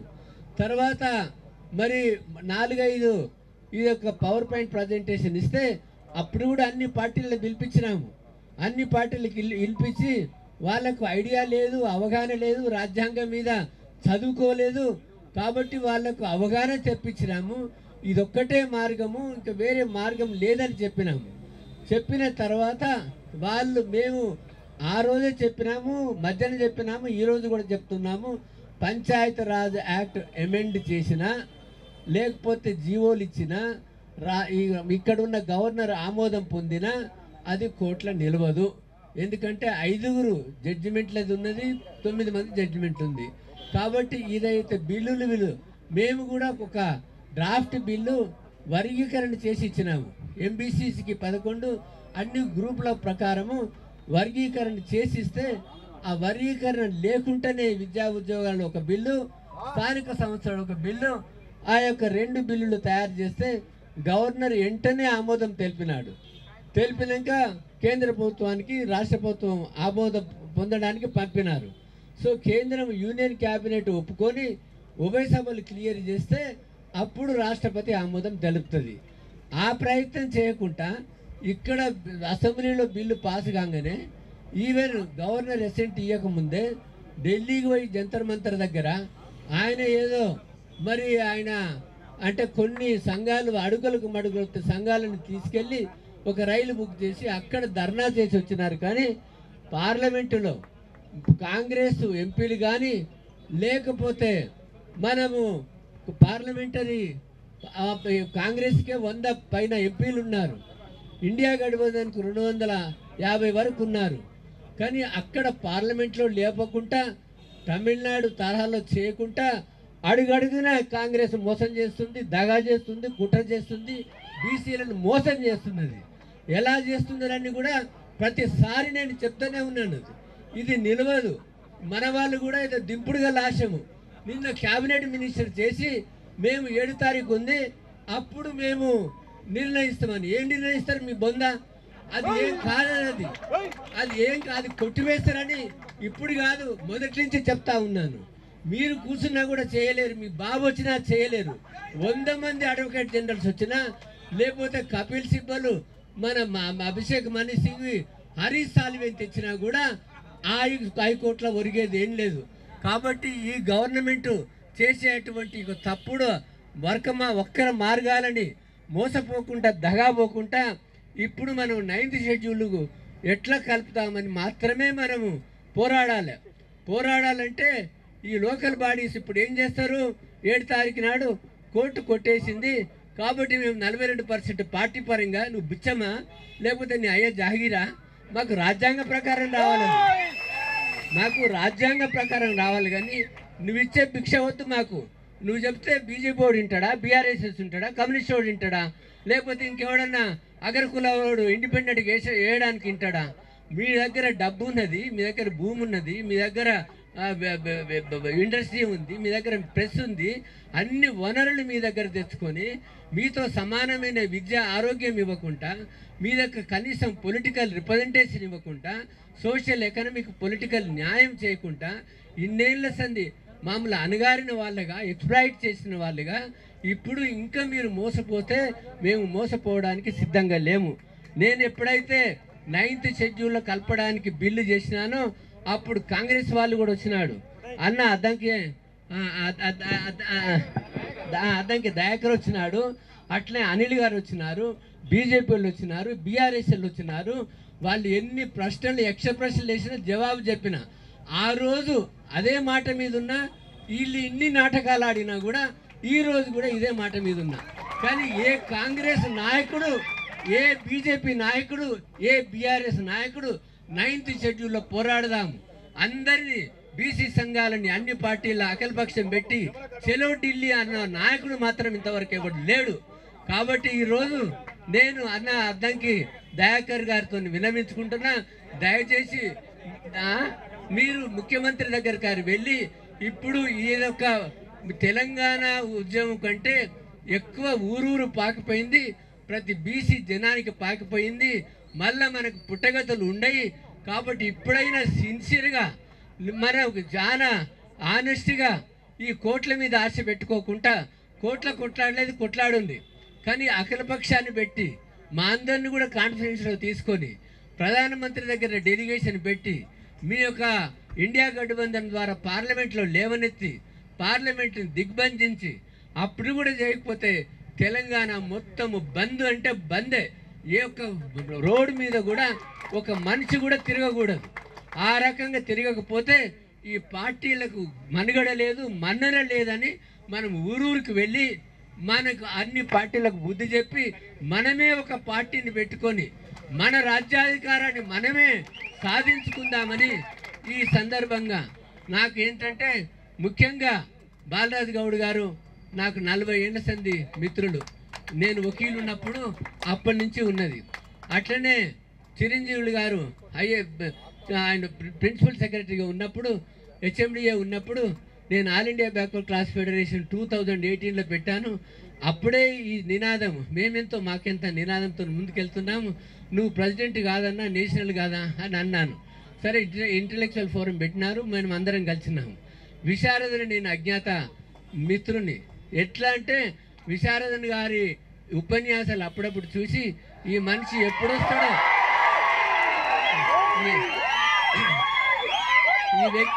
ఈ వ్యక్తి ఎప్పుడొస్తారో, ఎప్పుడు కలవాలో అని తహతాల పాడేవాడిని నేను.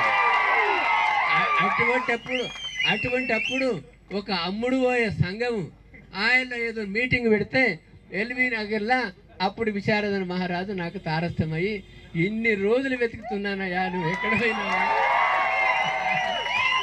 అని.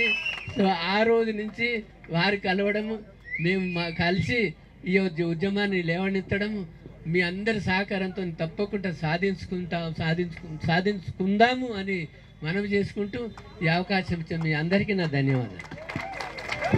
ప్రవేశపెడతాను. లాస్ట్ ఇంకా 2-3 ఉన్నారు మాట్లాడేది.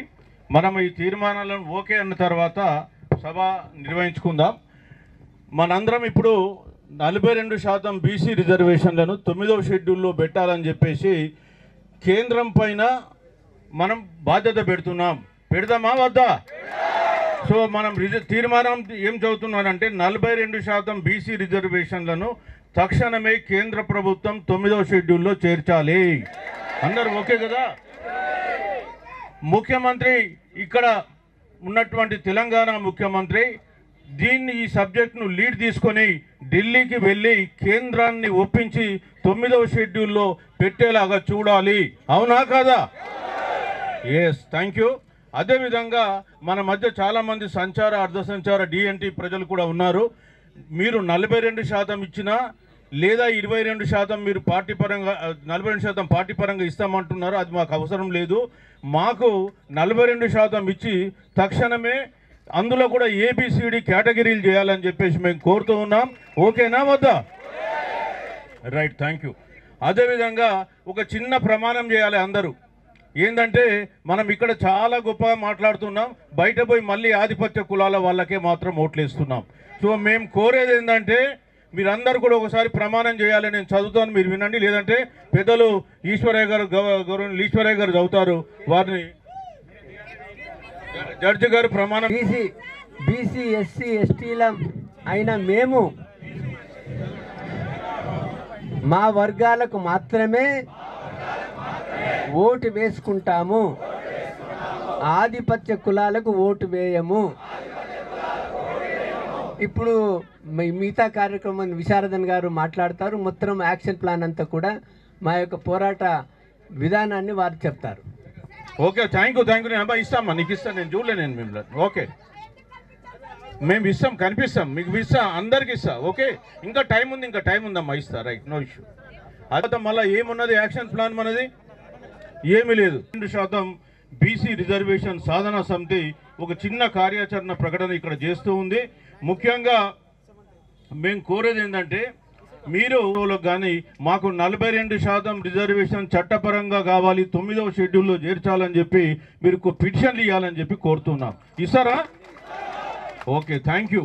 అదేవిధంగా మేము ఇక్కడ 42% రిజర్వేషన్ సాధనా సమితి, అదేవిధంగా ఇతర సంఘాలను కలుపుకొని రాష్ట్రమంతా పర్యటన చేయాలనుకుంటున్నాం. మొట్టమొదట మేము నవంబర్ 10వ తేదీన కామారెడ్డి నుంచి దీన్ని స్టార్ట్ చేసి మళ్ళీ నవంబర్ 30న హైదరాబాద్లో ముగిస్తాం. ఆ డీటెయిల్ డేట్స్ మళ్ళీ ఇస్తాము. ఇక్కడ నాకు ఆల్రెడీ ఉంది నా దగ్గర, కానీ బట్ ఇక్కడ నవంబర్ 10th నుంచి కామారెడ్డి నుంచి మేము స్టార్ట్ చేస్తాం. ఎందుకంటే కామారెడ్డి డిక్లరేషన్ మనకు అమలు చేయాలి కాబట్టి అది రాష్ట్రం అంతా తెలియాలి. మరి రాష్ట్ర ప్రభుత్వం కామారెడ్డి డిక్లరేషన్ ఎంతవరకు అమలు చేస్తుంది, మరి ఎందుకు అమలు చేస్తలేదు, వాళ్ళు చెప్పుకోవాల్సిన బాధ్యత వాళ్ళకు ఉంది. కాబట్టి మనం నవంబర్ 10th నుంచి స్టార్ట్ చేస్తామని ఇక్కడ సభాముఖంగా మీకు అందరికీ తెలియజేస్తూ ఉన్నాం. ఇది జిల్లాలో భావజాల వ్యాప్తికి 42% రిజర్వేషన్లు 9వ షెడ్యూల్లో పెట్టడానికి, అదేవిధంగా కామారెడ్డి డిక్లరేషన్ అమలు చేయడానికి మాత్రం ఇది ఉపయోగపడుతుంది. సో మరి ఆ భావజాల వ్యాప్తికి అందరూ పాల్గొంటారా మరి లేదా? ఏదో వినిపోతారా? మరి మేము జిల్లాలకు వస్తే మమ్మల్ని రిసీవ్ చేసుకుంటారా లేదా బీసీ భావజాలం ఏం లేదు, వీళ్ళు ఒక 10 మంది ఉన్నారు, వీళ్ళు ఊరికి తిరుక్కుంటూ పోతున్నారు అనుకుంటారా? లేదు కదా. Okay, right, thank you. మీ అందరికీ మరోసారి ధన్యవాదాలు తెలియజేస్తూ, ఇప్పుడు మన మధ్య ఉన్నటువంటి మధుసూదనాచారి గారు ఉన్నారు. గతంలో వారు మన తెలంగాణ అసెంబ్లీ మొట్టమొదటి స్పీకర్, అదేవిధంగా ఎమ్మెల్సీ, ఇప్పుడు ఆపోజిషన్ పార్టీ లీడర్ కూడా. సో మన మధ్య ఇంకొక 2 మహిళలు ఉన్నారు. మనం వాళ్ళని గమనించలే, ఏమనుకోవద్దు, వాళ్ళకు కూడా అవకాశం ఇద్దాం. సో మొట్టమొదటి మధుసూదనాచారి గారిని మాట్లాడాల్సిందిగా కోరుచున్నాను.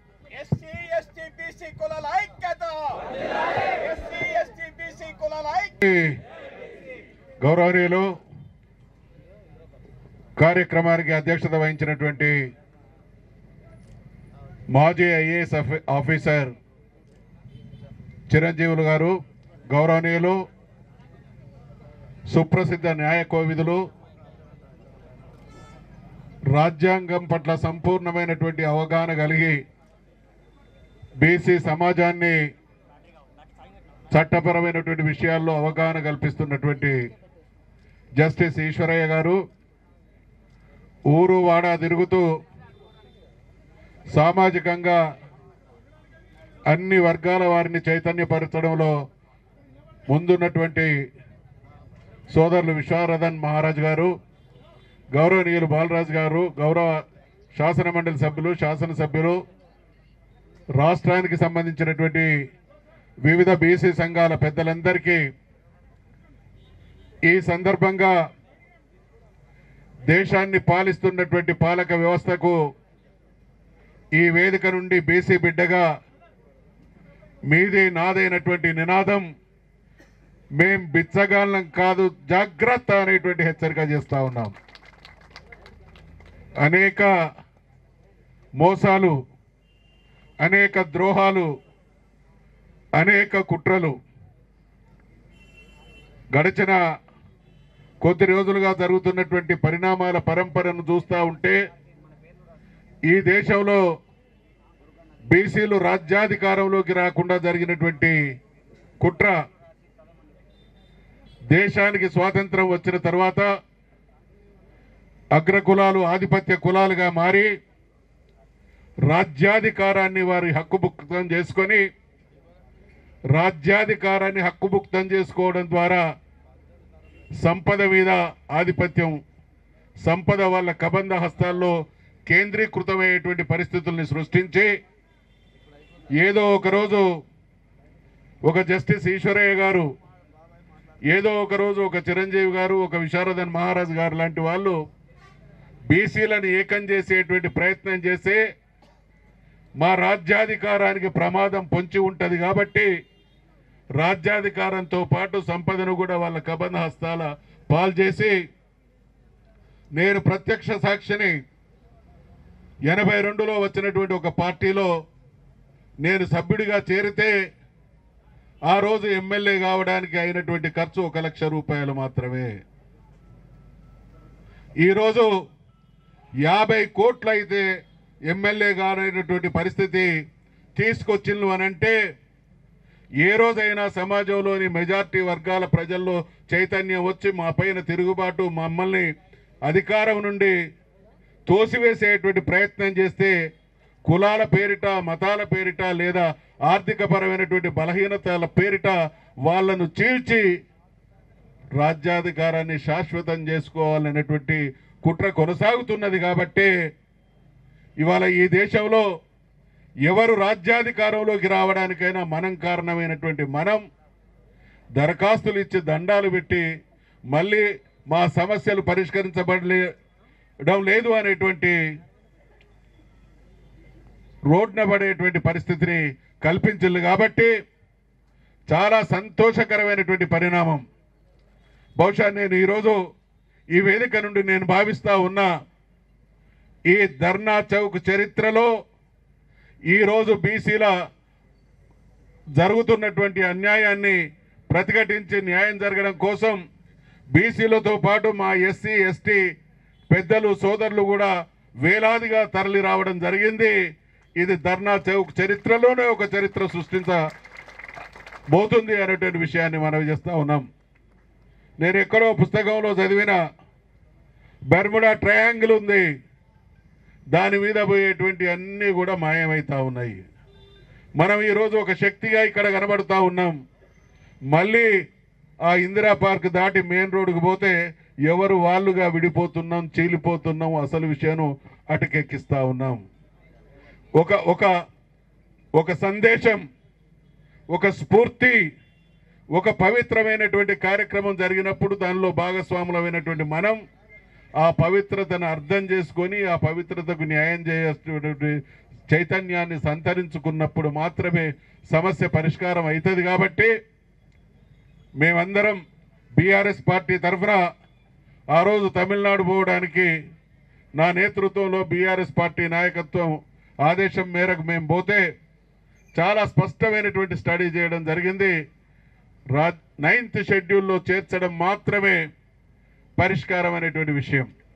ఆ రోజు నుండి ఎక్కడ ఏ సందర్భంలో మేము మాట్లాడినా ఈ సమస్యకు పరిష్కారం 9th షెడ్యూల్లో చేర్చడం మాత్రమే. ఎవరు 42% రిజర్వేషన్లకు చిత్తశుద్ధితో పనిచేస్తున్నా వారితో ఏకీభవిస్తూనే గతంలో శాసనమండలి ప్రతిపక్ష నాయకుడిగా శాసనమండలిలో ఈ అంశం చర్చకు వచ్చినప్పుడు మేము మా సంపూర్ణ సహకారాన్ని తెలియజేస్తూనే ఢిల్లీ మీద తీసుకురావాల్సినటువంటి ఒత్తిడి గురించి కూడా సూచనలు చేయడం జరిగింది. తద్వారా మాత్రమే పరిష్కారం లభిస్తుంది అనేటువంటి విషయాన్ని చెప్పినప్పటికీ ఇలా అధికార పార్టీ ఎటువంటి టక్కుటమార గోకర్ణ గజకర్ణ విద్యల ద్వారా తెలంగాణ బీసీ సమాజాన్ని మభ్యపెట్టేటువంటి ప్రయత్నం చేస్తూ ఉన్నదో మనమందరం సాక్షిభూతులం. కాబట్టి నాకు అర్థం కాని విషయం, ప్రపంచంలో ఎక్కడ కూడా మైనారిటీ పాలితులు మెజారిటీ పాలకులు విచిత్రమైనటువంటి పరిస్థితి. 70-80 సంవత్సరాల తర్వాత కూడా భారతదేశంలో మెజారిటీ వాళ్ళు పాలితులై మాకు 42% ఇవ్వండి, మాకు ఇంకో శాతం ఇవ్వనటువంటి అడుక్కునేటువంటి స్థితిలో ఉన్నాం. ఎవరైతే యాచించాలో వారు ఇచ్చేవాళ్ళుగా మారిన్లు, ఎవరైతే ఇవ్వాలో వాళ్ళు యాచించేటువంటి దుర్మార్గం కొనసాగుతున్నది. కాబట్టి దీనికి చరమగీతం పాడి భారతదేశంలో బీసీల రాజ్యం స్థాపించబడేటువంటి కోణంలో జస్టిస్ ఈశ్వరయ్య గారు ఈ దేశానికి సంబంధించినటువంటి బీసీలు నాకు కూడా అవగాహన ఉంది. తెలంగాణలో కానీ దేశంలో కానీ మనం 4 రకాలైనటువంటి బీసీలో ఉన్నాం. ఒకటి రాజ్యాధికారంలో అప్పుడప్పుడు వాటా అనుభవిస్తున్నటువంటి కులాలు ఉన్నాయి. రాజ్యాధికారంలో వాటా ఎప్పుడో ఒకసారి ప్రాతినిధ్యం ఉన్నటువంటి కులాలు ఉన్నాయి. రాజ్యాధికారంలో అసలే ప్రవేశం లేనటువంటి కులాలు ఉన్నాయి. రాజ్యాధికారం అనేది ఒకటి ఉన్నది అని తెలియని కులాలు కూడా ఉన్నాయి.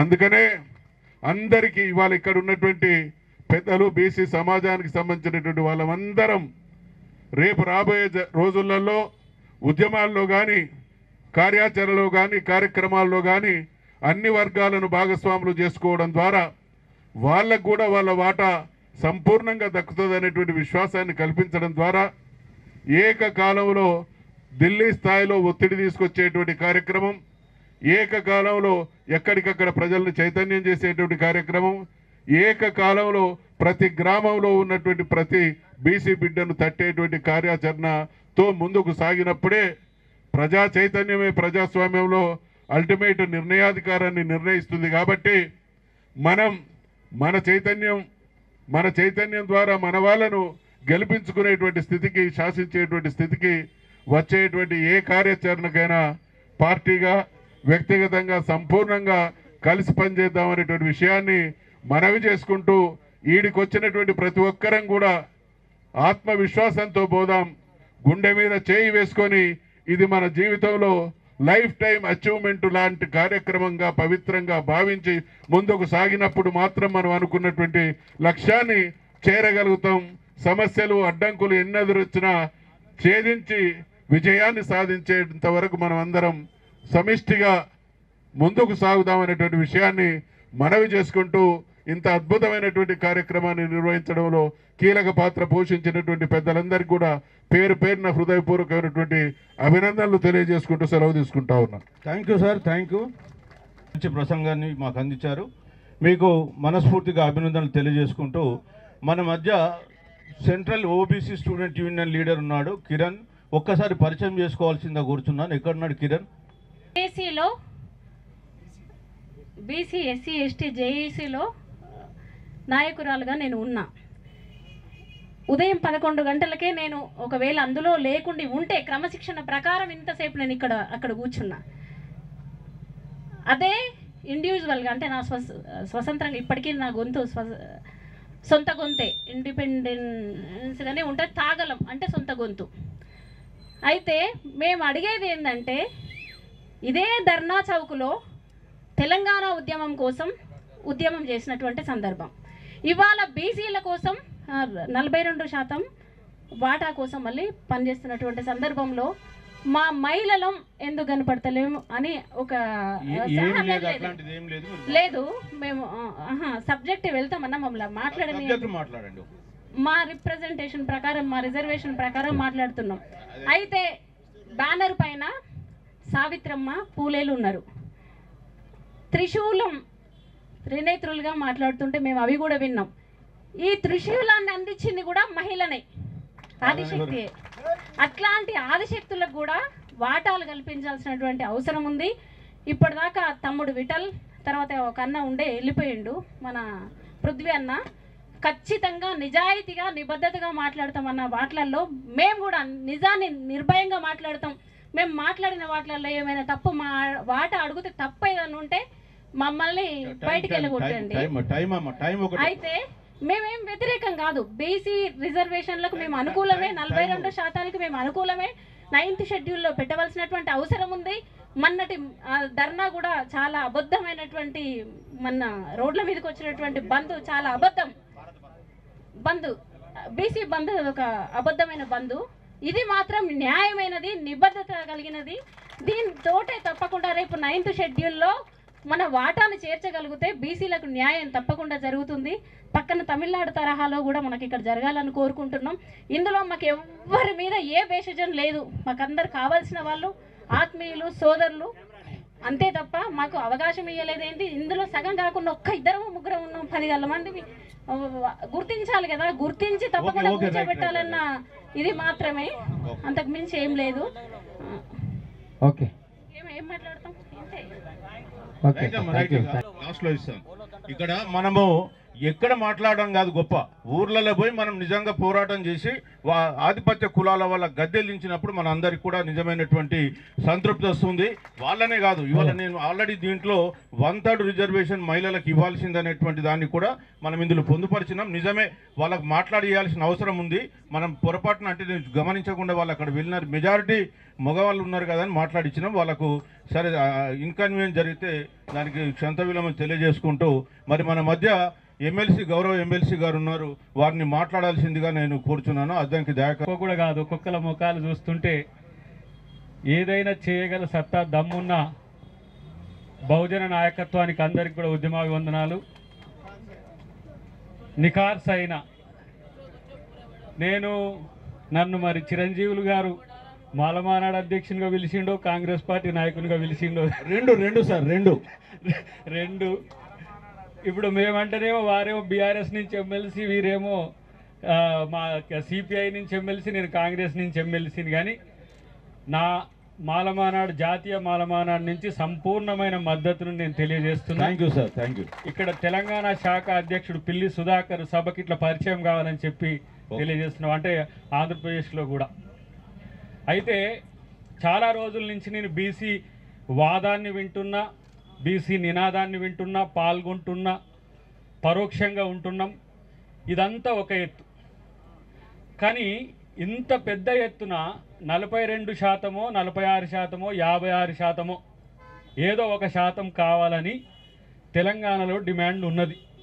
దానికి చట్టం అయ్యింది, చట్టబద్ధత వస్తుందా, రేపు తెస్తామా, రేపు గుంజుకుంటామా అనేది సెకండరీ. కానీ ఇది కవల పిల్లగా ఉన్న ఆంధ్రప్రదేశ్లో ఈ డిమాండ్ ఎందుకు రావట్లేదు అనేది నా యొక్క శంక. రెండు ఇప్పుడు ఇక్కడ వర్గీకరణ చట్టమైంది, అక్కడ వర్గీకరణ చట్టమైంది. ఇక్కడ చట్టాలు అక్కడ అడాప్ట్ చేసుకున్నారా? మరి బీసీలం ఇక్కడోళ్ళం అక్కడోళ్ళం చెయ్యి జాపి తందేటోళ్ళం కదా.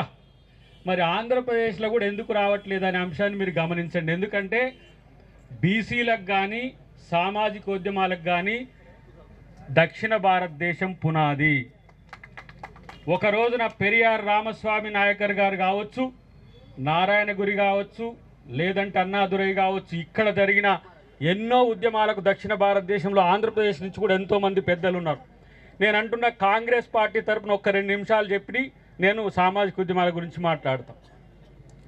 ఈ 9th షెడ్యూల్ కూడా ఎందుకంటే ఈరోజు కాంగ్రెస్ పార్టీ రాష్ట్ర ప్రభుత్వం తీసుకున్న నిర్ణయం కాదు. ఇది రాహుల్ గాంధీ గారి యొక్క నిర్ణయం మేరకు ఆయన భారత్ జోడో యాత్రలో నడుస్తున్న క్రమంలో బీసీ సమాజం నుంచి పెద్ద ఎత్తున ఆయనకు రిప్రజెంటేషన్స్ ఏంటంటే ఎస్సీ ఎస్టీలకు చట్టసభల్లో రిజర్వేషన్లు ఉన్నాయి, స్థానిక సంస్థల్లో రిజర్వేషన్లు ఉన్నాయి, బీసీలకు లేవనే ప్రతిపాదన వచ్చినప్పుడు ఆయన ఒక సమావేశంలో మాట్లాడడం జరిగింది. కేవలం బీసీలకు రిజర్వేషన్లు అని కొట్లాడడం అనేది నా రాజకీయ లక్ష్యం కాదు, అది నా జీవిత లక్ష్యం అని చెప్పిన నాయకుడు రాహుల్ గాంధీ గారు. ఆయన పాలించే రాష్ట్రాల్లో ఎక్కడైనా సరే బీసీలకు రిజర్వేషన్ల కొరకు పోరాటం చేయాలనే ఉద్దేశంతోనే ఈ రాష్ట్ర ముఖ్యమంత్రి గారికి ఆ అంశాన్ని బదలాయించడం జరిగింది. ఆ రోజున మన మిత్రులే, ఇక్కడ ఉన్న అందరి మిత్రులే, రేవంత్ రెడ్డి గారు మరి రెడ్డి అయి ఉన్నాడు, మరి బీసీలకు చట్టం చేస్తాడో చేయరో అని అనుమానం ఉన్న వాళ్ళందరూ ఉన్నారు. ఇలా చట్టం చేసిన దాంట్లో ఎలాంటి లోపాలు ఉన్నాయో మన జస్టిస్ ఈశ్వరయ్య గారు చెప్తున్నారు. జస్టిస్ ఈశ్వరయ్య గారి ఆ సమావేశానికి కూడా పవర్ పాయింట్ ప్రజెంటేషన్ కూడా నేను పోయినా. ఆ పవర్ పాయింట్ ప్రజెంటేషన్ అంశాలని కూడా ముఖ్యమంత్రి గారి దృష్టికి తీసుకొని వచ్చినాం. ఇప్పుడు కూడా నేను ముఖ్యమంత్రి గారి నుంచే ఇక్కడికి వస్తున్న, వారి ఇంటి నుంచే నేరుగా ఇటు వస్తున్న మిత్రులారా. నేను అంటున్నా మా వాదానికి మీరు తోడైందనే విషయాన్ని నేను ఈరోజు చెప్పదలుచుకున్నా. ఇది కాంగ్రెస్ వాదం కాబట్టి ఈరోజు 42% అనేది ఒక్క తెలంగాణలో ఎందుకున్నది, 28 రాష్ట్రాల్లో ఎందుకు లేదని చెప్పి మనం ఆత్మపరిశీలన చేసుకోవాల్సిన అవసరం ఉన్నది. నేనంటున్న ఒక మాట, బీసీలకు చట్టసభల్లో రిజర్వేషన్లు కూడా కాంగ్రెస్ పార్టీ లక్ష్యంగా ఉంటుంది. దానికి మీరందరూ కూడా కంకణబద్దులై ఉండండి. ఒక కాంగ్రెస్ పార్టీ నాయకునిగానే కాదు, మొన్న ఓబీసీ మీటింగ్ ఢిల్లీలో జరిగినప్పుడు పెద్ద ఎత్తున ఈ రాష్ట్ర పిసిసి అధ్యక్షులు మహేష్ కుమార్ గౌడ్ గారి నేతృత్వంలో జరిగింది. కాంగ్రెస్ పార్టీ ఏదో పేరుకో ఓట్ల కోసమే కాదు, ఏమైంది ఎస్సీ ఎస్టీలకు సంబంధించి మేము రిగ్రెట్ అయిన అంశాన్ని చెప్తున్నా. రాహుల్ గాంధీ గారు స్వయంగా ఇచ్చిన స్టేట్మెంట్ చెప్తున్నా. ఎస్సీ ఎస్టీలకు మేము చట్టసభలో రిజర్వేషన్లు ఇవ్వగలిగినాం, సమాజంలో గౌరవాన్ని పెంచగలిగినాం, కానీ బీసీల విషయంలో మేము కొంత తడబడ్డం, తప్పు చేసినాం, దానికి నేను క్షమించండి అని కూడా కోరిన నాయకుడు రాహుల్ గాంధీ గారు. కాబట్టి మిత్రులారా, ఇలా ప్రతిపక్ష నాయకుడు మీతో ఉన్నాడు. 9వ షెడ్యూల్ అనే అంశం పార్లమెంటుకు సంబంధించిన అంశం కాబట్టి ఇదే మన బీసీలకు సంబంధించిన ఈ ఆర్గనైజేషనే అన్ని పార్టీల దగ్గరికి వెళ్ళండి, అన్ని పార్టీల ఎంపీలను మీరు నిలదీయండి, అవసరమైతే గల్లా పట్టుకోండి. కాంగ్రెస్ పార్టీ రిప్రజెంటేషన్ తీసుకుపోవడానికి మేము ముఖ్యమంత్రి గారిని ముందుకు తీసుకొస్తామని చెప్పి నేను తెలియజేస్తున్నా. ఏదో కేవలం స్టేట్మెంట్ల కొరకు కావద్దు, ఇంకేం చేస్తే కాంగ్రెస్ పార్టీ ఇక్కడ 42% రిజర్వేషన్లు ఇవ్వగలుగుతుంది. మనకు దమ్ముంటే రేపు చట్టసభల్లో కాలేల్కర్ కమిటీ నుంచి మొదలు పెడితే 1931 తర్వాత మండల్కు కమండల్ మూమెంట్ వచ్చినా ఇంతవరకు బీసీలకు అన్యాయం జరిగినా ఇప్పుడు గొంతు తెలంగాణ నుంచి లేస్తుంది మిత్రులారా. దానికి మేమే కారణమని మేము అనుకుంటున్నాం, లేదు మనమే కారణమని మనం అందరం అనుకుందాం ఒక పాజిటివ్ యాటిట్యూడ్తో. ఇప్పుడు సిస్టర్ అన్నది మహిళా శక్తిని కూడా కలుపుకుందాం. మీరు సామాజిక ఉద్యమాన్ని ఢిల్లీ దానికి తీసుకుపోయే ప్రయత్నం చేస్తే ప్రభుత్వ పరంగా మేము కదిలించడానికి మేము సిద్ధంగా ఉన్నామని చెప్పి సభా వేదిక మీద మీ అందరికీ నేను హామీ ఇచ్చి ప్రమాణం చేస్తున్నా. ఎందుకంటే ఇదేదో కేవలం సమావేశాలు, ఫోటోలు, లేకపోతే గతంలో కాక ఏది బజార్లకు వస్తేనే వాడు లీడర్ అయినట్టు కాదు. అలా నిజాయితీగా బీసీలందరూ కూడా క్షేత్రస్థాయి నుంచి కదులుతున్న ఉద్యమం ఇది. ప్రతి ఒక్క నాయకుడు ఈరోజు మీతో కలిసి రావాల్సిన సందర్భం. నేను ఈ మధ్యనే నేను మందకృష్ణ మాదిక్ గారు, బెల్లయ్య నాయక్ గారు కూడా దీని మీద మాలమానాడుగా, లంబాడి హక్కుల పోరాట సమితిగా, తర్వాత మాదిగ దండోర నాయకునిగా, ఒక సామాజిక ఉద్యమాలకు పెద్దపీటగా ఉన్న కృష్ణన్న మేము కలిసి కూర్చున్నాం. వాళ్ళు పెట్టిన మీటింగ్లో పోయి మాట్లాడడం కాదు, మనమే మీటింగులు పెట్టి వాళ్ళని ఆహ్వానించాల్సిన పరిస్థితి భవిష్యత్తులో ఉంటుందని చెప్పి ఒక తీర్మానం కూడా చేసుకున్న పరిస్థితిని మీరు గమనించాల్సిన అవసరం ఉంది. బీసీలు అంటే కేవలం బీసీలే కాదు, ఎస్సీ ఎస్టీలతో కలిసిన బీసీలు అనే ఒక మానసిక సంసిద్ధతను మీరు ప్రిపేర్ చేసుకోండి. ఎందుకంటే ఎవరి కొరకు ఆ ఒక్కరే కొట్టాడలే, ఒక పూలే ఇవాళ ఈ దేశంలో సామాజిక న్యాయానికి పునాదిగా ఉన్న ప్రేరణతోనే ఇవాళ అంబేద్కర్ గారు ఇంత పెద్ద నాయకుడైండు. అంబేద్కర్ పూరే వారసులమైతే బీసీలు బజార్న పడితే ఎస్సీ ఎస్టీలు చూస్తూ నవ్వరు. కాబట్టి ఎస్సీ ఎస్టీ సంఘాలను కూడా మీతో కలిసి మమేకం కండి. ఈరోజు మా విశారదనను ఎందుకు మేము అందరం గౌరవిస్తున్నామంటే ఇలాంటి ఒక మహా ఉద్యమానికి తాను తోడైండు కాబట్టి ఆ భావజాలంతో ఎస్సీలం ఉంటామనే అంశాన్ని కూడా మీరు గుర్తుపెట్టుకోండి. మాలా మాదిగనే కాదు, ఎస్టీలో ఇవాళ ఇక్కడ 33 కులాలు ఉండొచ్చు, ఎస్సీలలో 60 కులాల పై చిలుకు ఉండొచ్చు. మీ యొక్క ఉద్యమాన్ని మేము బయట నుంచి చూస్తుండొచ్చు. రేపు మేము మీతో కలిసి ముందుకు నడిచే రోజులు భవిష్యత్తులో ఉన్నాయి మిత్రులారా, గుర్తుపెట్టుకోండి. కాబట్టి ఆ స్ఫూర్తితో ముందుకు పోండి.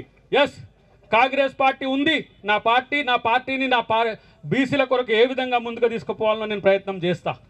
ఇలా పెద్ద ఆయన ఉన్నాడు, ఆయన బీఆర్ఎస్ నాయకత్వాన్ని ఒప్పించి ముందుకు తీసుకుపోయే ప్రయత్నం చేస్తాడు.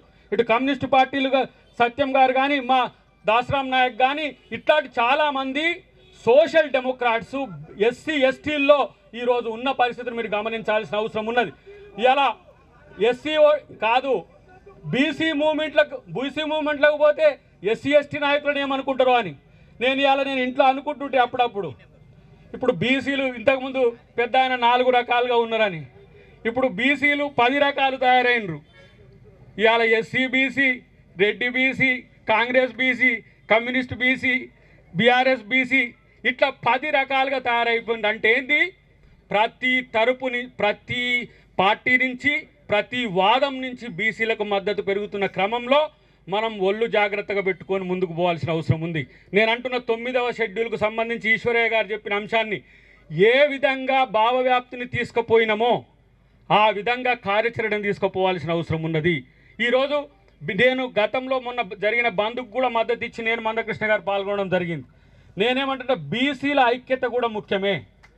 బీసీ వర్గాల మధ్యన వైరుధ్యాలను కూడా పరిష్కరించాల్సిన బాధ్యత ఉంటుంది. లేదంటే మళ్ళీ గతంలో జేఏసీ ఏర్పడ్డ క్రమంలో నేను ప్రత్యక్ష సాక్షిని. ఒకవైపు జేఏసీ పనిచేస్తుంటే ఇంకొక విమర్శలు వస్తుండే, ఇంకొకళ్ళు ఈ విధంగా చేస్తే అది తప్పని ఇంకో రకమైన ఆలోచన వస్తుండే. కానీ మనమందరం ఒకటే. ఇప్పుడు ఎవరు ఎక్కువ పని చేస్తే వాళ్ళ వైపే అందరు వస్తారు. డెఫినెట్గా ఎవరు సిన్సియర్ కమిటెడ్గా రిజర్వేషన్స్ కొరకు ప్రయత్నం చేస్తారో వాళ్ళ వెంటనే జనం వస్తారు. ఒకసారి ఉప్పొంగినట్టు ఒకటి రావచ్చు, ఒకసారి ఏదో రాజకీయ ప్రభావం కొరకో, రాజకీయ ఆలోచనల కొరకో ఇంకొకరు ప్రయత్నం చేయొచ్చు కాక నిజంగా బీసీల కొరకు పోరాడే వ్యవస్థ ఎవరున్నారో వాళ్ళని ఫాలో అవుతారు. కాబట్టి మిత్రులారా, మనకు టార్గెట్ ఈ రాష్ట్రంలో 42% బీసీలకు ఏదైతే స్థానిక సంస్థల్లో అన్నదో అది ఇప్పటి తాత్కాలికమైన ఉద్యమ నిర్మాణం. భవిష్యత్తులో చట్టసభల్లో బీసీల కొరకు మనము రిజర్వేషన్లు సాధించుకోవడమే లక్ష్యంగా ముందుకు పోవాల్సిన అవసరం ఉన్నది. అది రేపటి రోజు. దాన్ని ముందు పెట్టుకొని దీన్ని వెనుకకు నెట్టడం కాకుండా 9వ షెడ్యూలే అర్జునుడికి కాక చేప కన్నెట్లా కనపడ్డదో నేను ఇలా ప్రభుత్వంలో ఉండి కూడా మీకు హామీ ఇస్తున్నా. మీరు ఏ కార్యక్రమాలు తీసుకున్నా మేమందరం కూడా పాల్గొనడానికి సిద్ధంగా ఉన్నామని చెప్పి తెలియజేస్తూ, రేపటి రోజున 9వ షెడ్యూల్ కొరకు మీరు ఇచ్చే కార్యాచరణలో మేము పాల్పంచుకుంటామని చెప్పి తెలియజేస్తూ, జై బీసీ, జై బీసీ, జై భీమ్. మేము ఒకటి కాంగ్రెస్ పార్టీని కోరేది ఏంటంటే, దయచేసి ఇక్కడ అఖిలపక్ష సమావేశం నిర్వహించి ప్రధానమంత్రి గారి అపాయింట్మెంట్ తీసుకొని ఢిల్లీకి తీసుకెళ్ళండి. ప్రధానమంత్రి గారు అపాయింట్మెంట్ ఇవ్వకపోతే కాంగ్రెస్ పార్టీ ఈ బీజేపీ పార్టీ మీ రిజర్వేషన్లు అడ్డుకుంటుందని ఈ తెలంగాణ బంద్ కాలిమని చెప్పి కోరుతున్నాం. మీరు ఎట్లయితే రాహుల్ గాంధీ మీద కేసు పెట్టగానే మీరు ఇక్కడ తెలంగాణ బంద్ ఇచ్చింది, మరి మాకెందుకు ఇవ్వరు తెలంగాణ బంద్? మా రిజర్వేషన్లు అడ్డుకుంటున్నటువంటి వాళ్ళ గురించి. రెండో అంశం. మూడవ అంశం మిమ్మల్ని కోరేది ఏంటంటే, రాహుల్ గాంధీ గారు మా బీసీ రిజర్వేషన్ల మీద పార్లమెంట్ను స్తంభింపజేయాలని చెప్పి మేము కోరుతున్నాం. మొన్న 20 రోజులు కోరిండు, మాకు ఎందుకు చేయడు ఇప్పుడు? మొన్న మీరు బీహార్ తరపు గురించి 20 రోజులు దాదాపు పార్లమెంట్ను స్తంభింపజేసిండు. మా బీసీ రిజర్వేషన్ బిల్లును కూడా అదేవిధంగా మీరు పార్లమెంట్లో స్తంభింపజేయండి. మీకు 234 మంది లోక్సభ సభ్యులు ఉన్నారు, అదేవిధంగా దాదాపు 60 మంది రాజ్యసభ సభ్యులు ఉన్నారు. కాబట్టి మేము కోరేది ఏంటంటే మీరు అనుకుంటే ఇవాళ సాధ్యం, ఖచ్చితంగా కాంగ్రెస్ పార్టీ అనుకుంటే.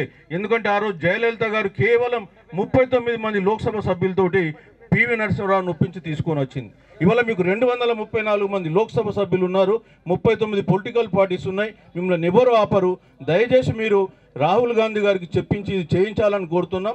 కాంగ్రెస్ పార్టీ అనుకుంటే సాధ్యమవుతుంది. మేము మొదటి నుంచి కూడా ఒకటే చెప్తున్నాం, బీసీలకు రిజర్వేషన్లు కూడా కాంగ్రెస్ పార్టీ ఆధ్వర్యంలోనే వచ్చింది. మీకు తెలుసో అంటే మీకు చాలామందికి తెలుసు కానీ చెప్పకపోవచ్చు. 93లో పివి నరసింహారావు గారు ఉన్నప్పుడే మండల్ కమిషన్ రికమెండేషన్ అమలైనవి. 2006లో మన్మోహన్ సింగ్ ఉన్నప్పుడే కేంద్ర విద్యా సంస్థల్లో రిజర్వేషన్లు వచ్చినాయి. కాబట్టి మీరు మళ్ళీ ఒకసారి మాకు ఇప్పించి ఆ పుణ్యం కట్టుకోవాలని చెప్పి కోరుతూ, ఇప్పుడు మన మధ్య విశారదని గారు ఉన్నారు, మరి లాస్ట్లో వారు మాట్లాడాల్సిందే కోరుచున్నాం. టీం నుంచి మా టీం నుంచి చామకూర రాజు గారు, కేవి గౌడ్ గారు, చెన్న శ్రీకాంత్ గారు, అవ్వారి వేణు గారు, కొండల్ గౌడ్ గారు, లింగేష్ యాదవ్ గారు. అదేవిధంగా ఈ కార్యక్రమానికి వచ్చినటువంటి మరో అతిథులు ఏంటంటే ఇక్కడ ఉన్నటువంటి వెనుక ఉన్న ఫ్లెక్సీ ఇదంతా కూడా చేయించినటువంటి రాపోలు జ్ఞానేశ్వర్ గారు, ఒక్క నిమిషం. అదేవిధంగా బొమ్మ రఘురామ్ నేత గారు, ఈ మధ్యనే కొండ లక్ష్మణ్ బాపూజీ విగ్రహాన్ని అంబేద్కరు ఆశయాల సారథివి, మా అనగారిన వర్గాల గుండె గొంతు కవి. కొడు సపట్లు. ఆ పేదెవరు అన్నది, ఆ పేదవడు, ఆ పేదవడు అన్నను, ఆ పేదవడు, ఆ పేదవడు. మా సారు చిరంజీవులు సార్ నాడు, మా బాలరాజు అన్నాడు, విశ్వేశ్వరుడు మా ఉన్నాడు. అగ్రవర్ణాల గుండెల్లోన అనుబాంబు. ఎవరు? అగ్రవర్ణాల గుండెల్లోన అనుబాంబు, మన అనగారిన వర్గాలకు అతడే పేద బంధువు.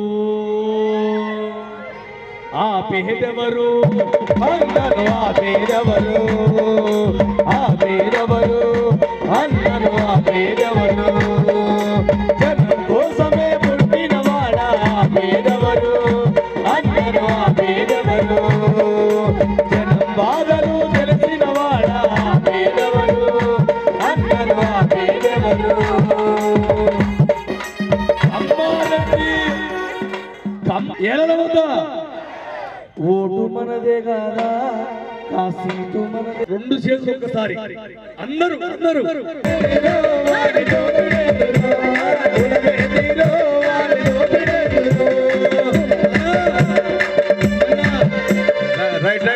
అన్న చెప్పిండు ఒకటి రామలింగం. Okay, thank you. రెండు తెలుగు రాష్ట్రాల్లో మన కాన్షీరామ్ విశారదన్ అన్న. ఒక్క నిమిషం దయచేసి. మనం ఇంతవరకు 2 తెలుగు రాష్ట్రాల్లో రాజ్యాధికారం ఎందుకు రాలేదంటే మనకి పొలిటికల్ ఫిలాసఫీ లేదు, మనకి గురువు లేడు. మనకి పెరియార్ అయినా, కాన్షీరామ్ అయినా, అంబేద్కర్ అయినా, జ్యోతిరావు పూలే అయినా, మన విశారదన్ మహారాజ్ అన్న. ఒక్క నిమిషం. ఇది విశారదన్ మహారాజ్ అన్న కోసం చెప్పట్లే. గురువు లేని విద్య గుడ్డి విద్య అవుతుంది. పొలిటికల్ ఫిలాసఫీ ట్రైనింగ్ స్టార్ట్ చేయాల్సిందే. ఈ ఇద్దరు ఐఏఎస్లు, జడ్జి గారు ఇద్దరు కూడా రేపటి నుంచే పొలిటికల్ ట్రైనింగ్ ఇన్స్టిట్యూట్ పెట్టాలి. ఇక 2 తెలుగు రాష్ట్రాల్లో దక్షిణాదిలో మొదలయ్యే ఉద్యమం జ్ఞాన యుద్ధం. ఇక్కడి నుంచి తీసుకుంటున్న దృఢ సంకల్పం 60% బీసీలను విముక్తులు చేసి బాహుబలులు చేసే ఉద్యమం. అన్న, నువ్వే మా కాన్షీరామ్, నువ్వే మా పెరియార్, నువ్వే మా జ్యోతిరావు పూలే. బంధువర్గానికి నా ఉద్యమ వందనాలు తెలుపుతూ నేను ఇక్కడికి వచ్చింది నా గురుతుల్యులు విశారదన్ సార్ గారి యొక్క, ఈశ్వరయ్య సార్ గారి యొక్క, చిరంజీవులు గారి యొక్క భాగస్వామ్యంలో, నాయకత్వంలో కార్యాచరణ రూపొందిస్తున్న క్రమంలో నేను ఒక బీసీగా మీలో ఒకటిగా గెస్ట్గా కాదు, మీలో ఒకరికి ఇక్కడికి రావడం జరిగింది. ఇక్కడికి నేను మీరు అందరం కూడా విశారదన్ సార్ చెప్పేది వినాలి, పాటించాలి. ఇది రేపటి సామాజిక తెలంగాణకు నాంది. ఇక్కడి నుంచే పునాదులు వేయబడతా ఉన్నాయి. ఏ విధంగా అయితే తెలంగాణ రాష్ట్రాన్ని సాధించుకున్నామో ఆ రోజు విశారదన్ సార్ యొక్క స్పీచ్ ఎన్నుంటే ఈ దుస్థితి రాకపోతుండే తెలంగాణ రాష్ట్రంలో. తెలంగాణ ఉద్యమంలో ఉస్మానియా యూనివర్సిటీలో ఉవ్వెత్తి లేచినప్పుడు ఎన్నో ఉద్యమ క్రమంలో ఆ రోజే ఉద్బోధించినాడు విశారదన్ సార్ గారు. రేపటి ఏర్పడే తెలంగాణలో నాయకత్వం ఎవడిది, ఎవడి చేతులు ఉండబోతుంది, ఇప్పుడు కళ్ళు తెరవకపోతే నష్టపోతామని ఆ రోజు చెప్పినాడు. కానీ నేను అనుకున్నది ఆ రోజు సామాజిక ఉద్యమం నిరంతరం, అది ఆంధ్ర తెలంగాణ జరగాల్సిందే. కానీ ఇప్పుడు ఆంధ్రోళ్ళని ఎదుర్కోవడానికి కొరకు సామాజిక తెలంగాణ కాకుండా ఐక్య పోరాటం నుంచి వస్తుందని చెప్పి భావించినాను. తెలంగాణతో వచ్చింది కానీ తెలంగాణ నష్టపోయింది. అత్యధికంగా వచ్చిన తెలంగాణ రాష్ట్రంలో బడుగులే, బలహీనులే, ఎస్సీ ఎస్టీ బీసీ వర్గాలే నష్టపోయినాయి. కాబట్టి ఇవాళ మనందరం కలిసింది కూడా, నేను ఇక్కడ విశారదన్ సార్ మిగతా పెద్దలు తీసుకుంటున్న కార్యాచరణలో నా వంతు భాగస్వామ్యం తెలంగాణ రాష్ట్ర ఉద్యమంలో పార్టీలకు అతీతంగా సొంత పార్టీ అయినా సొంత ముఖ్యమంత్రి అయినా తెలంగాణ ఎదిరించి ఎట్లా తెచ్చుకున్నామో ఇవాళ కాంగ్రెస్ పార్టీ అన్ని ఒకే ఒక్క మాట చెప్పి నేను ముగిస్తాను, ఇంకా ఎక్కువ మాట్లాడదలుచుకోలే. తెలంగాణ ఉద్యమం భావజాల వ్యాప్తి చెందినాక ప్రజా ఉద్యమం మారినప్పుడే రాజకీయ పార్టీలు దిగొచ్చినాయి. ఇప్పుడు అదృష్టం ఏంటంటే రాజకీయ పార్టీలు ముందే దిగొచ్చినాయి. ప్రజా ఉద్యమం నిర్మించాల్సిన అవసరం లే. రాజకీయ పార్టీల కార్యాచరణ రూపొందించడానికి కొరకు, పార్లమెంటు చట్టం ద్వారా సాధించుకోవడానికి కొరకు ఈ 42% రిజర్వేషన్స్ ఏమొస్తుందని యువత ఇంకా సరైన వారికి అవగాహన లేకుండా ఉన్నది. ఈ ఉద్యమం జరుగుతున్నది నా జీవితము, విశారదన్ సారు, ఈశ్వర సారు, చిరంజీవులు సారు, ఇంకా వేదిక ఉందని మన కొరకు కాదు, మన బిడ్డల భవితవ్యం కొరకై, భవిష్యత్తు కొరకై జరుగుతున్న ఈ పోరాటంలో మనందరం కూడా విశారదన్ సార్ చెప్పేది విని పాటించి సాధించుకుందాం. జై బీసీ. రఘు గారు కూడా వచ్చారు, వారికి కూడా స్వాగతం, సుస్వాగతం. మీకు కూడా ఈక్వల్ క్రేజీ ఉంది ఇప్పుడు. Okay, right, thank you. ఇప్పుడు మన విశారదన్ గారిని మాట్లాడాల్సిందిగా కోరుచున్నాం. మా మధ్య ఎర్ర వెంకన్న గారు కూడా ఉన్నారు, వారికి కూడా ఒకసారి.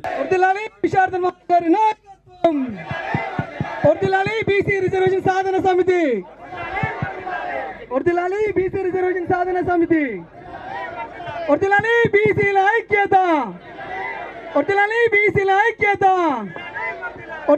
డాక్టర్ విశారదన్ మహారాజ్ గారి నాయకత్వం, డాక్టర్ విశారదన్ మహారాజ్ గారి నాయకత్వం.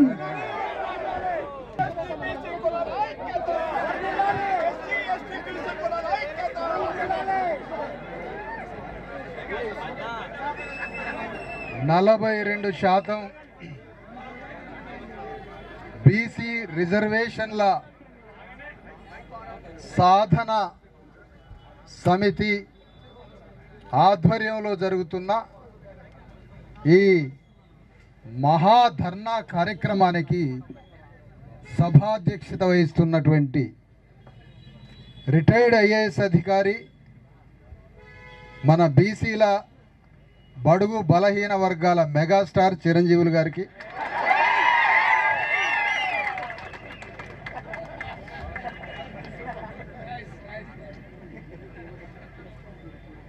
ఈరోజు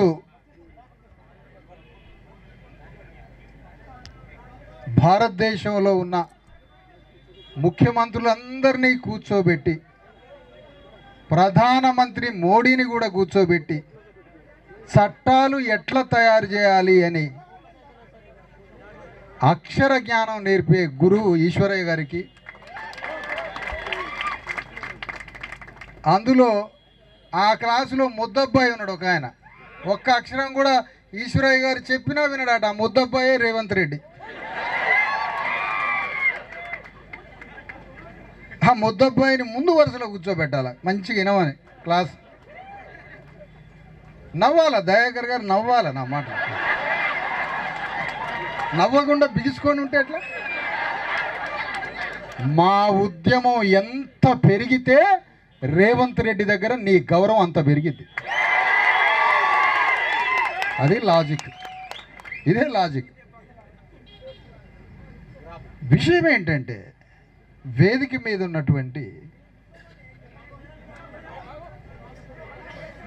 చిరంజీవులు గారు, ఈశ్వరయ్య గౌడ్ గారు, మాజీ జస్టిస్ హైకోర్టు బాలరాజ్ గౌడ్ గారు, ముఖ్యంగా అద్దంకి దయాకర్ గారు చాలాసేపు అయింది వచ్చి ఉండి, ఎమ్మెల్సీ గారు, మధు యాష్కి గౌడ్ గారు, అనేక వేదిక మీద ఉన్న అనేక సంఘాలు, నెల్లికంటి సత్యం ఎమ్మెల్సీ మధుసూదనాచారి గారు, చెరుకు సుధాకర్ గారు, అనేక మంది వేదిక మీద ఉన్నప్పటికీ వేదిక మీద ఉన్న ఏ పార్టీల నుంచి ఏ దేహాలు ఇక్కడ కూర్చున్నా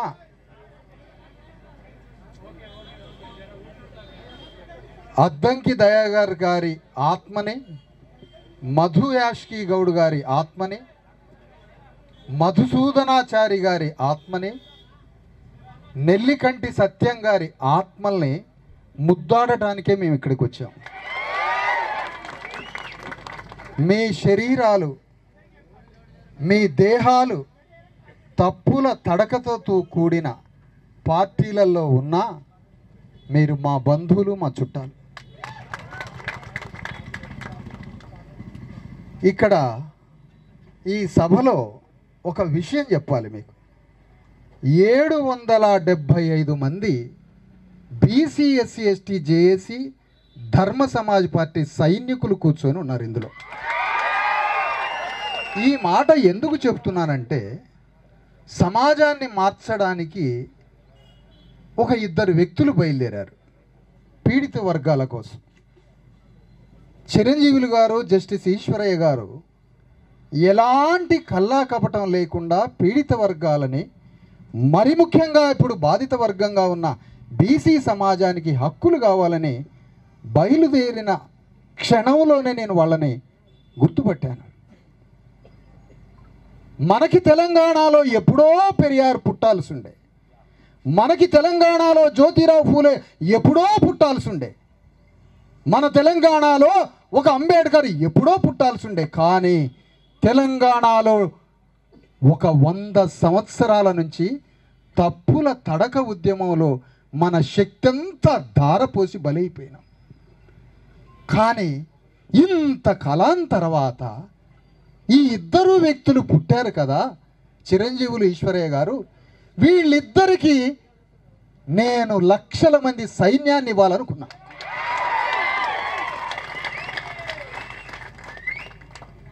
దశాబ్ద కాలంగా పనిచేస్తున్న సైన్యాన్ని వీళ్ళకి తోడు చేస్తే ఇవాళ బీసీల 42% కావచ్చు, రేపు ఎస్సీల 20% కావచ్చు, ఎస్టీలకి 10% కావచ్చు, పేద ముస్లింలు బీసీలకి 60% రిజర్వేషన్లు, మొత్తం 90% రిజర్వేషన్ల ప్రపంచంలోనే అతిపెద్ద ఉద్యమాన్ని తెలంగాణలో నడపొచ్చు అని ఈ సైన్యాన్ని వీళ్ళకి తోడు చేయాలి అని వాళ్ళిద్దరినీ కలిశాను. కార్యాచరణని, శక్తిని కలబోసుకొని ఏ రాజకీయ పార్టీ భిక్ష లేకుండా, ఎవరి మెరిసి దయ లేకుండా, స్వధర్మంతో, స్వశక్తితో, సొంత ఆలోచనతో ఈ ఉద్యమాన్ని ఆత్మగౌరవ వెన్నెముక్కతో నడిపించాలని ఈ సమావేశం, ధర్నా నిర్వహించాల్సి. ఈ కార్యక్రమం ఒక్కసారి అర్థం చేసుకోండి. ఉన్న పాటలో ఉన్నట్టుగా ఒక్కొక్క కార్యకర్త 1000 మందితో సమానం. ఒక్కొక్క కార్యకర్త 10,000 మందికి ప్రతినిధిగా ఉన్నారు కదా. ఒక్క పిలుపు ఇక్కడి నుంచి ఇచ్చి హైదరాబాదుని దిగ్బంధం చేయమని ఒక్క పిలిపిస్తే రేవంత్ రెడ్డి దిగొస్తాడని కూడా నాకు తెలుసు. కానీ నేను ఆ కార్యక్రమానికి పిలిపించి నా కార్యకర్తల్ని, మన కార్యకర్తల్ని అప్పుడే ఆవేశంలోకి దూకించి నష్టపరచదలుచుకోవాలి. దీనికి వ్యూహం కావాలి, దీనికి ప్రణాళిక కావాలి, దీనికి చతురత కావాలి, దీనికి సుదీర్ఘకాలం 18 గంటలు రోజుకి పని చేయాలి మనం.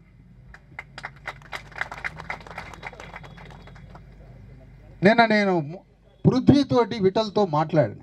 ఎందుకు చెప్తున్నానంటే ఈ మాటలు, పృథ్వీ విఠల్లు సమాజంలో ఎక్కడ కన్నీళ్ళు వస్తే, ఎక్కడ కష్టం వస్తే అడిగిపోయి వాళ్తారు. నేనేం చెప్పానంటే, కష్టాలే రాని కన్నీళ్ళే రాని ఒక ఉద్యమం ఉంది, దానికి వస్తారా మీరిద్దరు అన్న. ఇక కష్టాలు కన్నీళ్లు రాని మనం రాజ్యాన్ని అధికారాన్ని సంపాదించి తెలంగాణ గడ్డని పరిపాలించడానికి మీరు ఆ ఉద్యమంలోకి వస్తే మన ప్రయాణం మొదలు పెడదామని తీసుకొచ్చాం.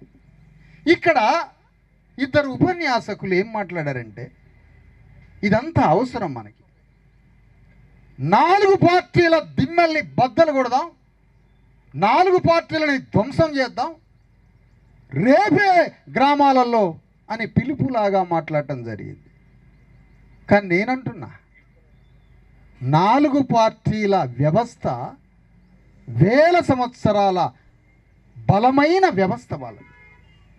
4 పార్టీలని దిమ్మె గూలగొట్టి నీ పార్టీ జెండాని లేదా నీ ఉద్యమ జెండాని ఎగరేయాలంటే ఆ గ్రామంలో ఆ అగ్రవర్ణాలకి అభిముఖంగా నిలబడే నాయకుడిని మనం తయారు చేసినామా?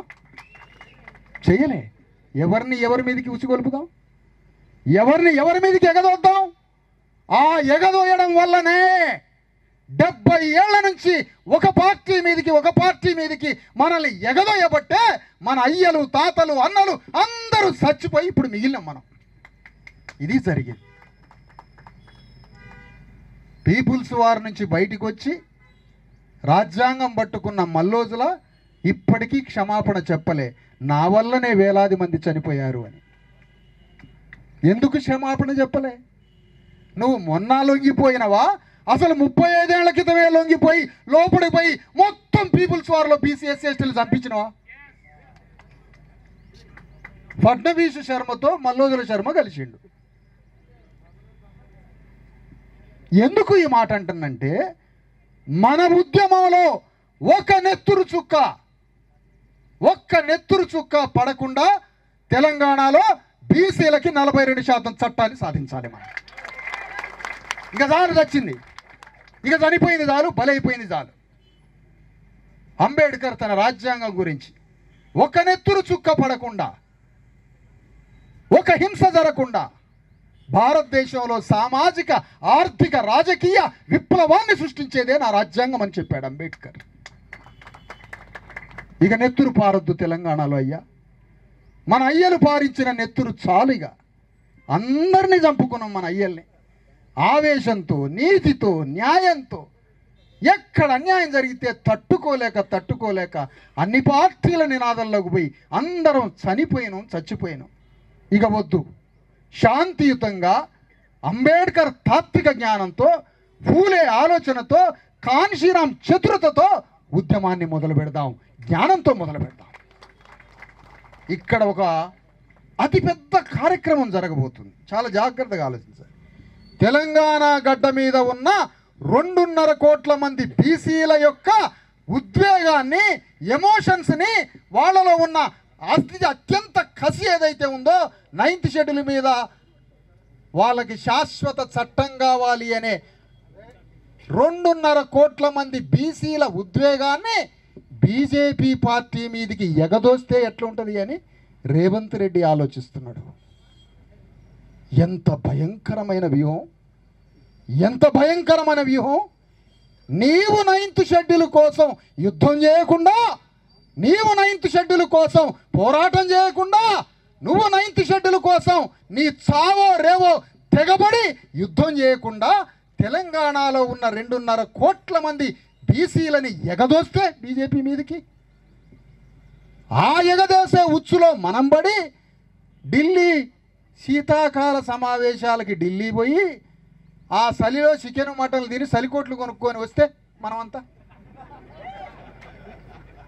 ఇది కాదు పద్ధతి, కార్యక్రమం ఇది కాదు. ప్రధానమంత్రి మోడీ మీద యుద్ధం చేయమని, ప్రధానమంత్రి మోడీ మీద రేవంత్ రెడ్డి యుద్ధం చేయాలని రేవంత్ రెడ్డి మీద మనం యుద్ధం చేయాలి. ఇది కార్యక్రమం, ఇది వ్యూహం, ఇది ప్రణాళిక, ఇది వ్యవహారం. మనోళ్ళిగా చలికాలం రాగానే ఢిల్లీ పోవటం, పార్లమెంటు ముందు ఏడ జంతర్ మంతర్ ముందు 2 రోజులు, ఆ ఎంపీలో ఈ ఎంపీలో హోటళ్ళల్లో బిర్యానీలు పెట్టియటం, ఛార్జీలు ఇవ్వటం, ఫ్లైట్ టికెట్లు కొనియటం. శక్తి ఉన్నోడు ఫ్లైట్కి పోతాడు, లేకపోతే ట్రైన్కి పోతాడు, లేకపోతే ఆ తెలంగాణ ఎక్స్ప్రెస్లో బాత్రూంలో కడ కూర్చుంటాడు పిచ్చి పెట్టినోడు మనోడు. అది కాదు, దీనికి శత్రువు ఎవరు? ఎనిమిని డిక్లేర్ చేయకపోవడమే బానిసత్వం. బానిసత్వానికి స్వధర్మం తెలియదు, బానిసకి కళ్ళు కనపడవు, బానిసకి మనోనేత్రం తెలియదు. కాబట్టి మన బానిసలంతా శత్రువును గుర్తుపట్టట్లే, శత్రువు ఎవడో చూడట్లే. ఒక పద్మశాలి బిడ్డ 2000 సంవత్సరాల నుంచి బట్ట నేసి భూమి లేదు, తిండి లేదు, బట్ట నేసి అగ్రకులాలకి ఒప్పజెప్పే ఒక పద్మశాలీలకి ఇండస్ట్రియలైజేషన్ వచ్చిన తర్వాత బట్ట పోయినాక ఆ పద్మశాలి బిడ్డ వృత్తి చేసుకునే వృత్తి సర్వనాశనం అయిపోయి కాలిపోయింది.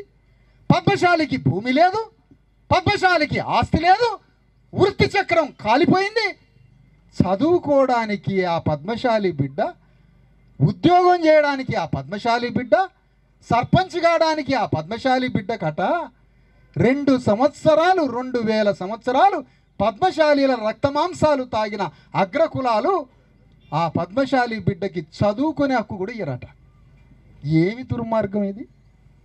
ఇది దేశమా వల్లకాడా? ఇది దేశమా వల్లకాడా?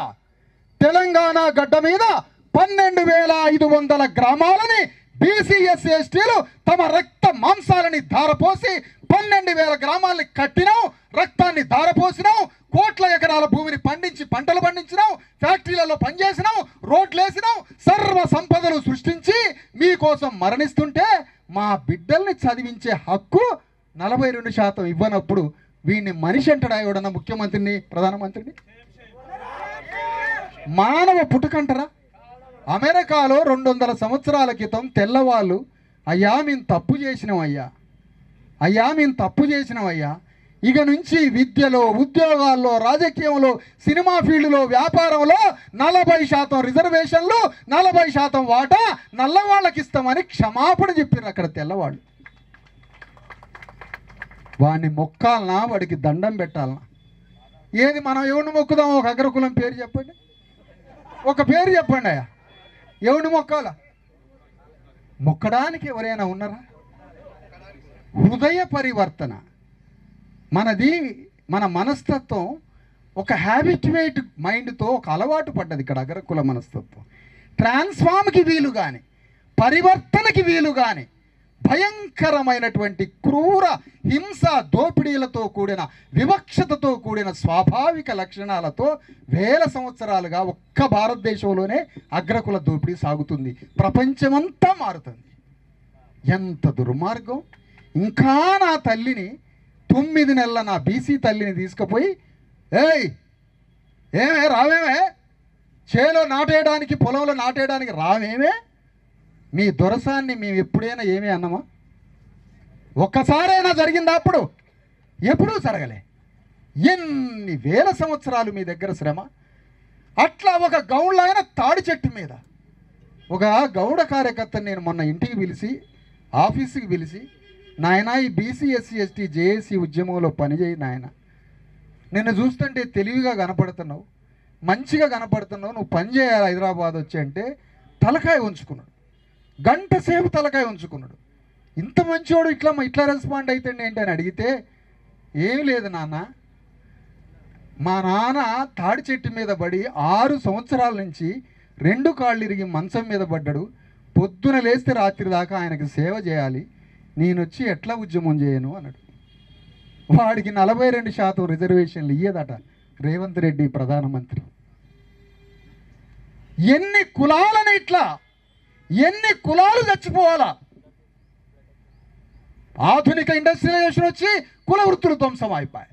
భూమికి మాకు హక్కు లేకపోయాయి, పైసల మీద హక్కు లేకపోయాయి, భూమి లేదు, సంపద లేదు, ఇండస్ట్రీస్ వచ్చి వృత్తులు పోయినాయి, చదువుకుందామంటే ఉద్యోగం చేద్దామంటే 42% రిజర్వేషన్ ఇయ్యడాట వీడు.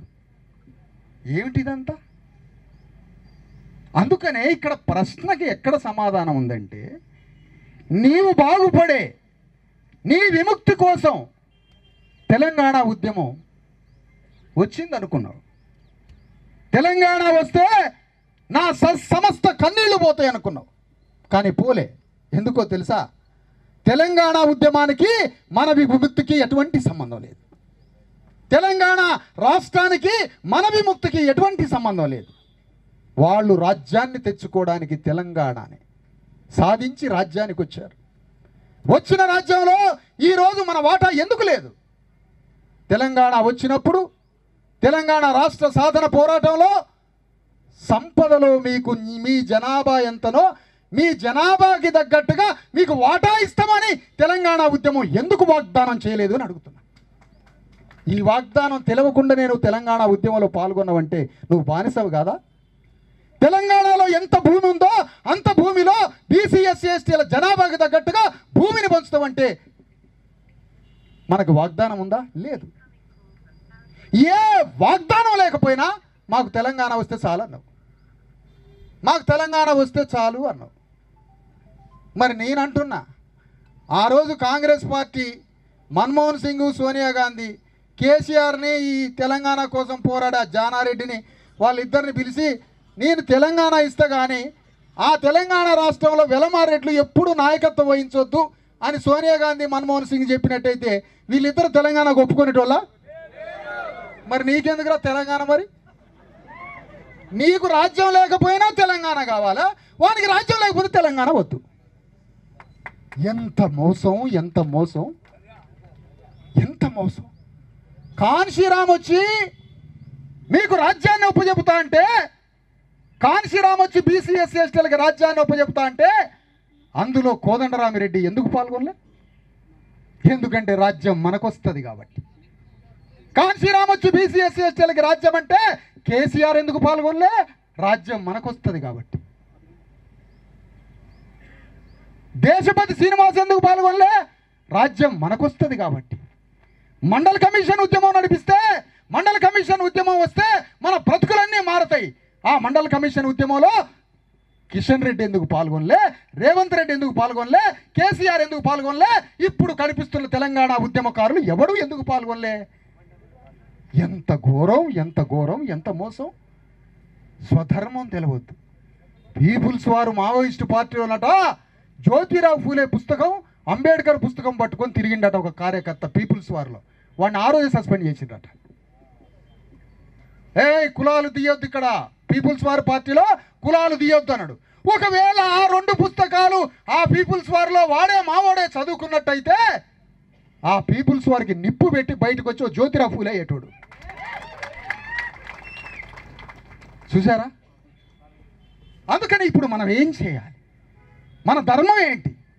మన స్వధర్మం ఏంటి? తెలంగాణ గడ్డ మీద మనం చేయాల్సిన పని ఏంటి? ఈరోజు కాన్షీరామ్ చనిపోయాడు. కాన్షీరామ్ నినాదం ఎత్తుకోవడానికి దేశంలో మనిషి లేడు.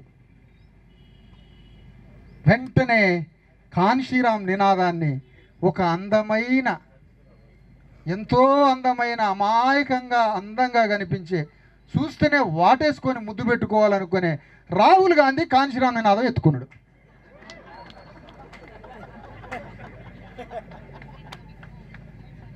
ఆ నినాదం ఎత్తుకొని ఆ నినాదంతో బీజేపీని పొడిచి చంపాలని తిరుగుతూ ఉన్నాడు. కానీ ఆ కాన్షీరామ్ కత్తిని ఎక్కడ వాడుతున్నాడు, ఎవరిని పొడుస్తున్నాడో ఇంతవరకు కనపడలేదు. కనపడకపోగా ఇప్పుడు ఆయనకి నచ్చినా మెచ్చినా, నచ్చకపోయినా నచ్చినా, నచ్చినా మెచ్చినా, నచ్చకపోయినా నచ్చినా 100కి 4% లేని రేవంత్ రెడ్డిని ముఖ్యమంత్రి పీఠం మీద కూర్చోబెట్టి రాష్ట్ర ప్రభుత్వాన్ని రెడ్ల చేతిలో పెట్టాడు రాహుల్ గాంధీ. నువ్వెట్లా భారత రాజ్యాంగ కులగణన ఆధారంగా పరిపాలించే వ్యక్తి నువ్వు ఎట్లయితావు? ఏ విధంగా అవుతావు? కులగణన అంటే ఏంటో తెలుసా? కులగణన అంటే ఏంటో తెలుసా? కన్న తల్లి బిడ్డలు కోల్పోయిన బిడ్డలు ఎక్కడెక్కడ ఉన్నారో తన బిడ్డలని కన్న తల్లి తన బిడ్డలు ఎక్కడెక్కడ ఉన్నారో తెలుసుకొని తన ఒడికి చేర్చుకోవడమే కులగణన. భారత రాజ్యాంగం అనే కన్న తల్లి విడిపోయిన 100 కోట్ల మంది ఎక్కడెక్కడున్నారో, ఎట్లా బతుకుతుండ్రో, నా బిడ్డలు తిన్నరో లేదో, వాడికి ఇల్లుందో వాకిలుందో అని భారత రాజ్యాంగం అనే కన్న తల్లి తన బిడ్డల్ని వెతుక్కోవడమే కులగణన. ఆ కులగణన చేయటానికి ఒక్కడికి మనసు రాకపోయే 42% జీవోలకి ఎన్ని నాటకాలు ఈ రేవంత్ రెడ్డి. గౌన్లోళ్ళు సభ్యత్వం ఇచ్చిరాట రేవంత్ రెడ్డికి, యాదవులు సభ్యత్వం ఇచ్చిరాట, మాదిగోళ్ళు సభ్యత్వం ఇచ్చిరాట. ఈ మాట మన కులాలలో పోయి అనండి, చెప్పు తీసుకొని కొడతారు మనల్ని, మాకు ఈ కులంలో సభ్యత్వం ఉంది, ఆ కులంలో ఉందని. మరి ఆయన అంటే మాత్రం ఎవరు అడగట్లే. ఏం మాట ఇది? ఇంత భయంకరమైనటువంటి మోసం జరుగుతున్న ఈ క్రమంలో 9వ షెడ్యూల్ కోసం ఈశ్వరయ్య గారు రాసిండు బిల్లు, డ్రాఫ్టింగ్ బిల్స్ రాసి చదువులేని ఆ ముద్దబ్బాయికి చెప్పిండు, కాగితం పంపిండు. నవ్వాలా? అందరు నవ్వాలి దీన్ని. ఆ ముద్దబ్బాయికి పంపితే ఆ కాగితం తాను రాజకీయం చేయాలనుకున్నాడు. అప్డేటెడ్ ఇంటలెక్చువల్, అప్డేటెడ్ ఇండియాలోనే very sharp young dynamic criminal upper caste politician ఇండియాలో రేవంత్ రెడ్డి, గుర్తుపెట్టుకోండి. అతనికి తెలిసిన షార్ప్ పాలిటిక్స్, అతనికి తెలిసిన పొలిటికల్ మైండ్ సెట్. ఎందుకు అంటే అతను కేసీఆర్ జ్ఞానగర్భం నుంచి పుట్టాడు అతను. ఇది ఎప్పుడో చెప్పిన నేను. అలాంటి చతురత కలిగిన రేవంత్ రెడ్డి, అలాంటి నాయకత్వం మనలో కూడా పుట్టాలి. రేవంత్ రెడ్డి తన రెడ్డి జాతిని మొత్తం దాదాపుగా 10-12 ఏళ్ల నుంచి ఆర్గనైజ్ చేస్తున్నాడు. రెడ్లని తెలిసి ఆర్గనైజ్ చేస్తాడు, తెలవకుండా చేస్తాడు, అండర్ కరెంట్లో చేస్తాడు, ఇంట్లో చేస్తాడు, బయట చేస్తాడు. రెడ్ల మొత్తాన్ని అగ్రగామి సైన్యంగా మార్చి ఆ అగ్రగామి సైన్యంతో యుద్ధం చేసి వెలమరాజ్యాన్ని తన చేతులకు తీసుకున్నాడు. సేమ్ మేము కూడా అంతే. రేవంత్ రెడ్డి మా బీసీ ఎస్సీ ఎస్టీలని ఆర్గనైజ్ చేసి, మా బీసీ ఎస్సీ ఎస్టీలందరినీ ఆర్గనైజ్ చేసి, మా బీసీ ఎస్సీ ఎస్టీలకి 52% రిజర్వేషన్లని, బీసీలకి 50%, ముస్లింలు, పేద ముస్లింలు క్రైస్తవులకి 10%, ఎస్సీలకి 20%, ఎస్టీలకి 10%, మొత్తం 90% రిజర్వేషన్లని తెలంగాణ గడ్డ మీద భారతదేశం ఉలిక్కిపడే ఉద్యమం చేయబోతుంది. ఇప్పుడు ఆయన ఏమనుకుంటానంటే, రేవంత్ రెడ్డి ఏమనుకుంటానంటే, పాపం వీళ్ళంతా ఢిల్లీ పోతారు, నేను హాయిగా ఉండొచ్చు హైదరాబాద్లో అనుకుంటాను. హాయిగా ఉండొచ్చు, వీళ్ళంతా పిచ్చోళ్ళు ఢిల్లీ పోతారు, అవసరమైతే 4 రైళ్ళు వేస్తా, అవసరమైతే 50 ఫ్లైట్లు పెడతా. ఢిల్లీ ఎట్లా పోతాం? ఢిల్లీ పోము, అస్సలు పోము మేము ఢిల్లీ. ఒక్కసారి ఉత్తగానే అట్లా కాగితం ఇచ్చి వస్తాం. నేను, ఈశ్వరయ్య గారు, చిరంజీవులు గారు పోయి కాగితం ఇచ్చి వస్తాం. అట్లా ఊగినే ఒక రౌండ్ కాగితం వేసి ఇస్తాం. మా యుద్ధ క్షేత్రం తెలంగాణ గడ్డే మా యుద్ధ క్షేత్రం. మా యుద్ధ క్షేత్రం తెలంగాణ గడ్డ. బాగా గమనించండి మిత్రులారా, ఆంధ్ర నుంచి తెలంగాణ విడిపోయిన తర్వాత ఆంధ్ర అగ్రవర్ణ వ్యాపారస్తుల పెట్టుబడిదారుల నుంచి ₹1 బిళ్ళ రికవరీ చేసిండా కేసీఆర్? కేసీఆర్ రాజ్యాన్ని దింపిన రేవంత్ రెడ్డి ₹1 కేసీఆర్ సామ్రాజ్యం నుంచి రికవరీ చేసిండా? ఆ ఇద్దరి నుంచి రికవరీ చేసేది మన రాజ్యమే. ఎందుకంటే మనది విప్లవం, మనది revolution. Bottom of the bottom పీపుల్లో నేచరే విప్లవాన్ని శరీరంలో పెట్టి దాస్తుంది. విప్లవం మన శరీరాల్లో ఉంది. తెలంగాణ గడ్డ అనే ఒక కార్యక్షేత్రం మీద యుద్ధతంత్రం మొదలవుతుంది. ఈ యుద్ధతంత్రం భారతదేశానికే ఆదర్శం కాబోతుంది. చూడండి మీరు మిత్రులారా, జీవితానికి అర్థం అదే, జీవితానికి పరమార్థం అదే. ఒకసారి అంబేద్కర్ పార్లమెంటు నుంచి బయటికి పోయాడు. బీసీల రిజర్వేషన్ల కోసం రాజీనామా చేసి బయటకు వచ్చి చెమర్చిన కళ్ళతో నా గురువు జ్యోతిరావు ఫూలే తన జీవితంలో సగభాగం అంటరాని దళితులైన ఎస్సీల కోసం తన జీవితం అంతా తపన పడ్డాడు జ్యోతిరావు ఫూలే. సాహు మహారాజ్ తన జీవితంలో సగభాగం అంటరాని వాళ్ళ కోసం పోరాడిండు. కానీ ఇద్దరు బీసీలు శూద్రులు. మరి వాళ్ళకి కృతజ్ఞత చెల్లించాలంటే నేను బీసీల కోసం యుద్ధం చేస్తానని ప్రతినబూనిండు అంబేద్కర్. ఆ ఉద్యమం ఆగిపోయింది. ఆ తర్వాత అదే అంబేద్కర్ ఉద్యమాన్ని కొనసాగించి మండల్ కమిషన్ ద్వారా పార్లమెంటు ముందు దేవిలాల్ విపి సింగ్లని 2 నెలలు గజగజలాడిచ్చి మండల్ కమిషన్ అమలు చేసే ఉద్యమాన్ని నెత్తి మీద వేసుకున్నాడు కాంశీరామ్ కూడా చనిపోయాడు. నేను చెప్తున్నా మిత్రులారా, నేను ఒక మాదిగ కులస్తున్న మిత్రులారా, బంధువులారా, నేను మాదిగ కులస్తుడిని, అట్టడుగు వాడిని, 6500 కులాల అట్టడుగున పుట్టినటువంటి మాదిగ కులస్తుడిని. కానీ నా ప్రాణం, నా జీవితం బీసీల ఉద్యమానికి అంకితం చేయాలనుకుంటున్నాను. ఎందుకంటే నా లెగసీ, ఇగో నా అంబేద్కర్, ఇగో నా కాంశీరామ్ బీసీల కోసం యుద్ధం మొదలుపెట్టాడు. ఒకవైపునేమో సాంప్రదాయ ఉద్యమాలు, పాపం వాళ్ళు ఎడిపోతున్నారో తెలియదు. ఓ రోజు పాల ప్యాకెట్ కొందామని షాపుకు పోతే పాలు లేవు సార్ అన్నారు. ఎందుకంటే పాలు అట్లా 20-30 షాపులోకి పోయినా ఏడ పాలు లేవట. పాలు మొత్తం రేవంత్ రెడ్డి మీద పోస్తారట.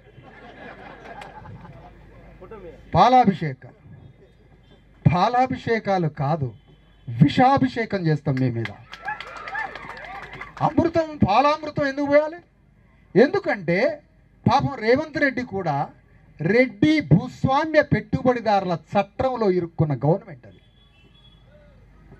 రెడ్ల కోసమే పుట్టినటువంటి రేవంత్ రెడ్డి తమ రెడ్డి రాజ్యాన్ని పునర్జీవింపజేసిండు. ఎందుకు పునర్జీవింపజేసిండు? సాంస్కృతికంగా వాళ్ళకి చరిత్ర తెలుసు. వెలమరాజ్యం తెలంగాణ గడ్డ మీద సింగభూపాలుడైన వెలమరాజ్యం రెడ్లని హింసపెట్టి, రెడ్లని దోపిడీ చేసి, రెడ్ల తలని పగలగొట్టి, ఆ రెడ్ల తలలో గుజ్జులు తీసి అన్నం తిన్నారు వెలమదొరలు. ఆ విషయాలన్నీ తెలుసుకున్నాడు రేవంత్ రెడ్డి. ఎట్లనేనా రెడ్లని అధికారంలోకి తీసుకురావాలని పగబట్టి ప్రతీకారం తీర్చుకొని రాజ్యానికి వచ్చాడు. మరి మనకి సాంస్కృతిక చరిత్ర ఉంది కదా, మనకి సాంస్కృతిక వారసత్వం ఉందని జ్యోతిరావు ఫూలే చెప్పిండు కదా. శూద్రులైన ప్రతి బీసీ ఎస్సీ ఎస్టీలంతా ఒకనాడు భారతదేశాన్ని పరిపాలించిన మహారాజులు అని చెప్పిండు జ్యోతిరావు ఫూలే. మరి నీకుందిగా సాంస్కృతిక వారసత్వం, మరి దీన్ని ఏం చేద్దాం ఈ సాంస్కృతిక వారసత్వాన్ని? అందుకనే తెలంగాణ గడ్డ మీద మనం 12,500 గ్రామాలలో ఈరోజు బీసీ భావజాల వ్యాప్తి జరిగింది. కానీ ఆ వ్యాప్తిలో నుంచి యోధుడు ఎక్కడ ఉన్నాడో కనపడట్లే, నాయకుడు ఎక్కడున్నాడో కనపడట్లే, వీరుడు ఎక్కడున్నాడో కనపడట్లే. ఈ కనపడట్లేదన్న సంగతి బీజేపీ, కాంగ్రెస్, బీఆర్ఎస్ గ్రహించింది. ఆ ఖాళీ స్థలంలో మనోడిని పెడితే అని 3 పార్టీలు ఆ స్థలంలో పోయి నిలబడ్డాయి. అక్కడ పోయి మేమే బీసీలకు కూడా నాయకులం అయ్యా, బీసీకి కూడా మేమే నాయకులం. మా కేసీఆర్ చూడరాదు సవరాలం ఆయన లాగలేడు. సభలోని ఉద్యమ మిత్రులందరికీ కూడా ఉద్యమాభివందనాలు. సోషల్ జస్టిస్ గురించి మాట్లాడితే ఫస్ట్ ఇండియన్ సినిమా జయమందిర తెలంగాణ ఉద్యమానికి సంబంధించి, తెలంగాణ ఏర్పాటు సంబంధించి తీసిన సినిమా. అయితే జయమందిర సినిమాలో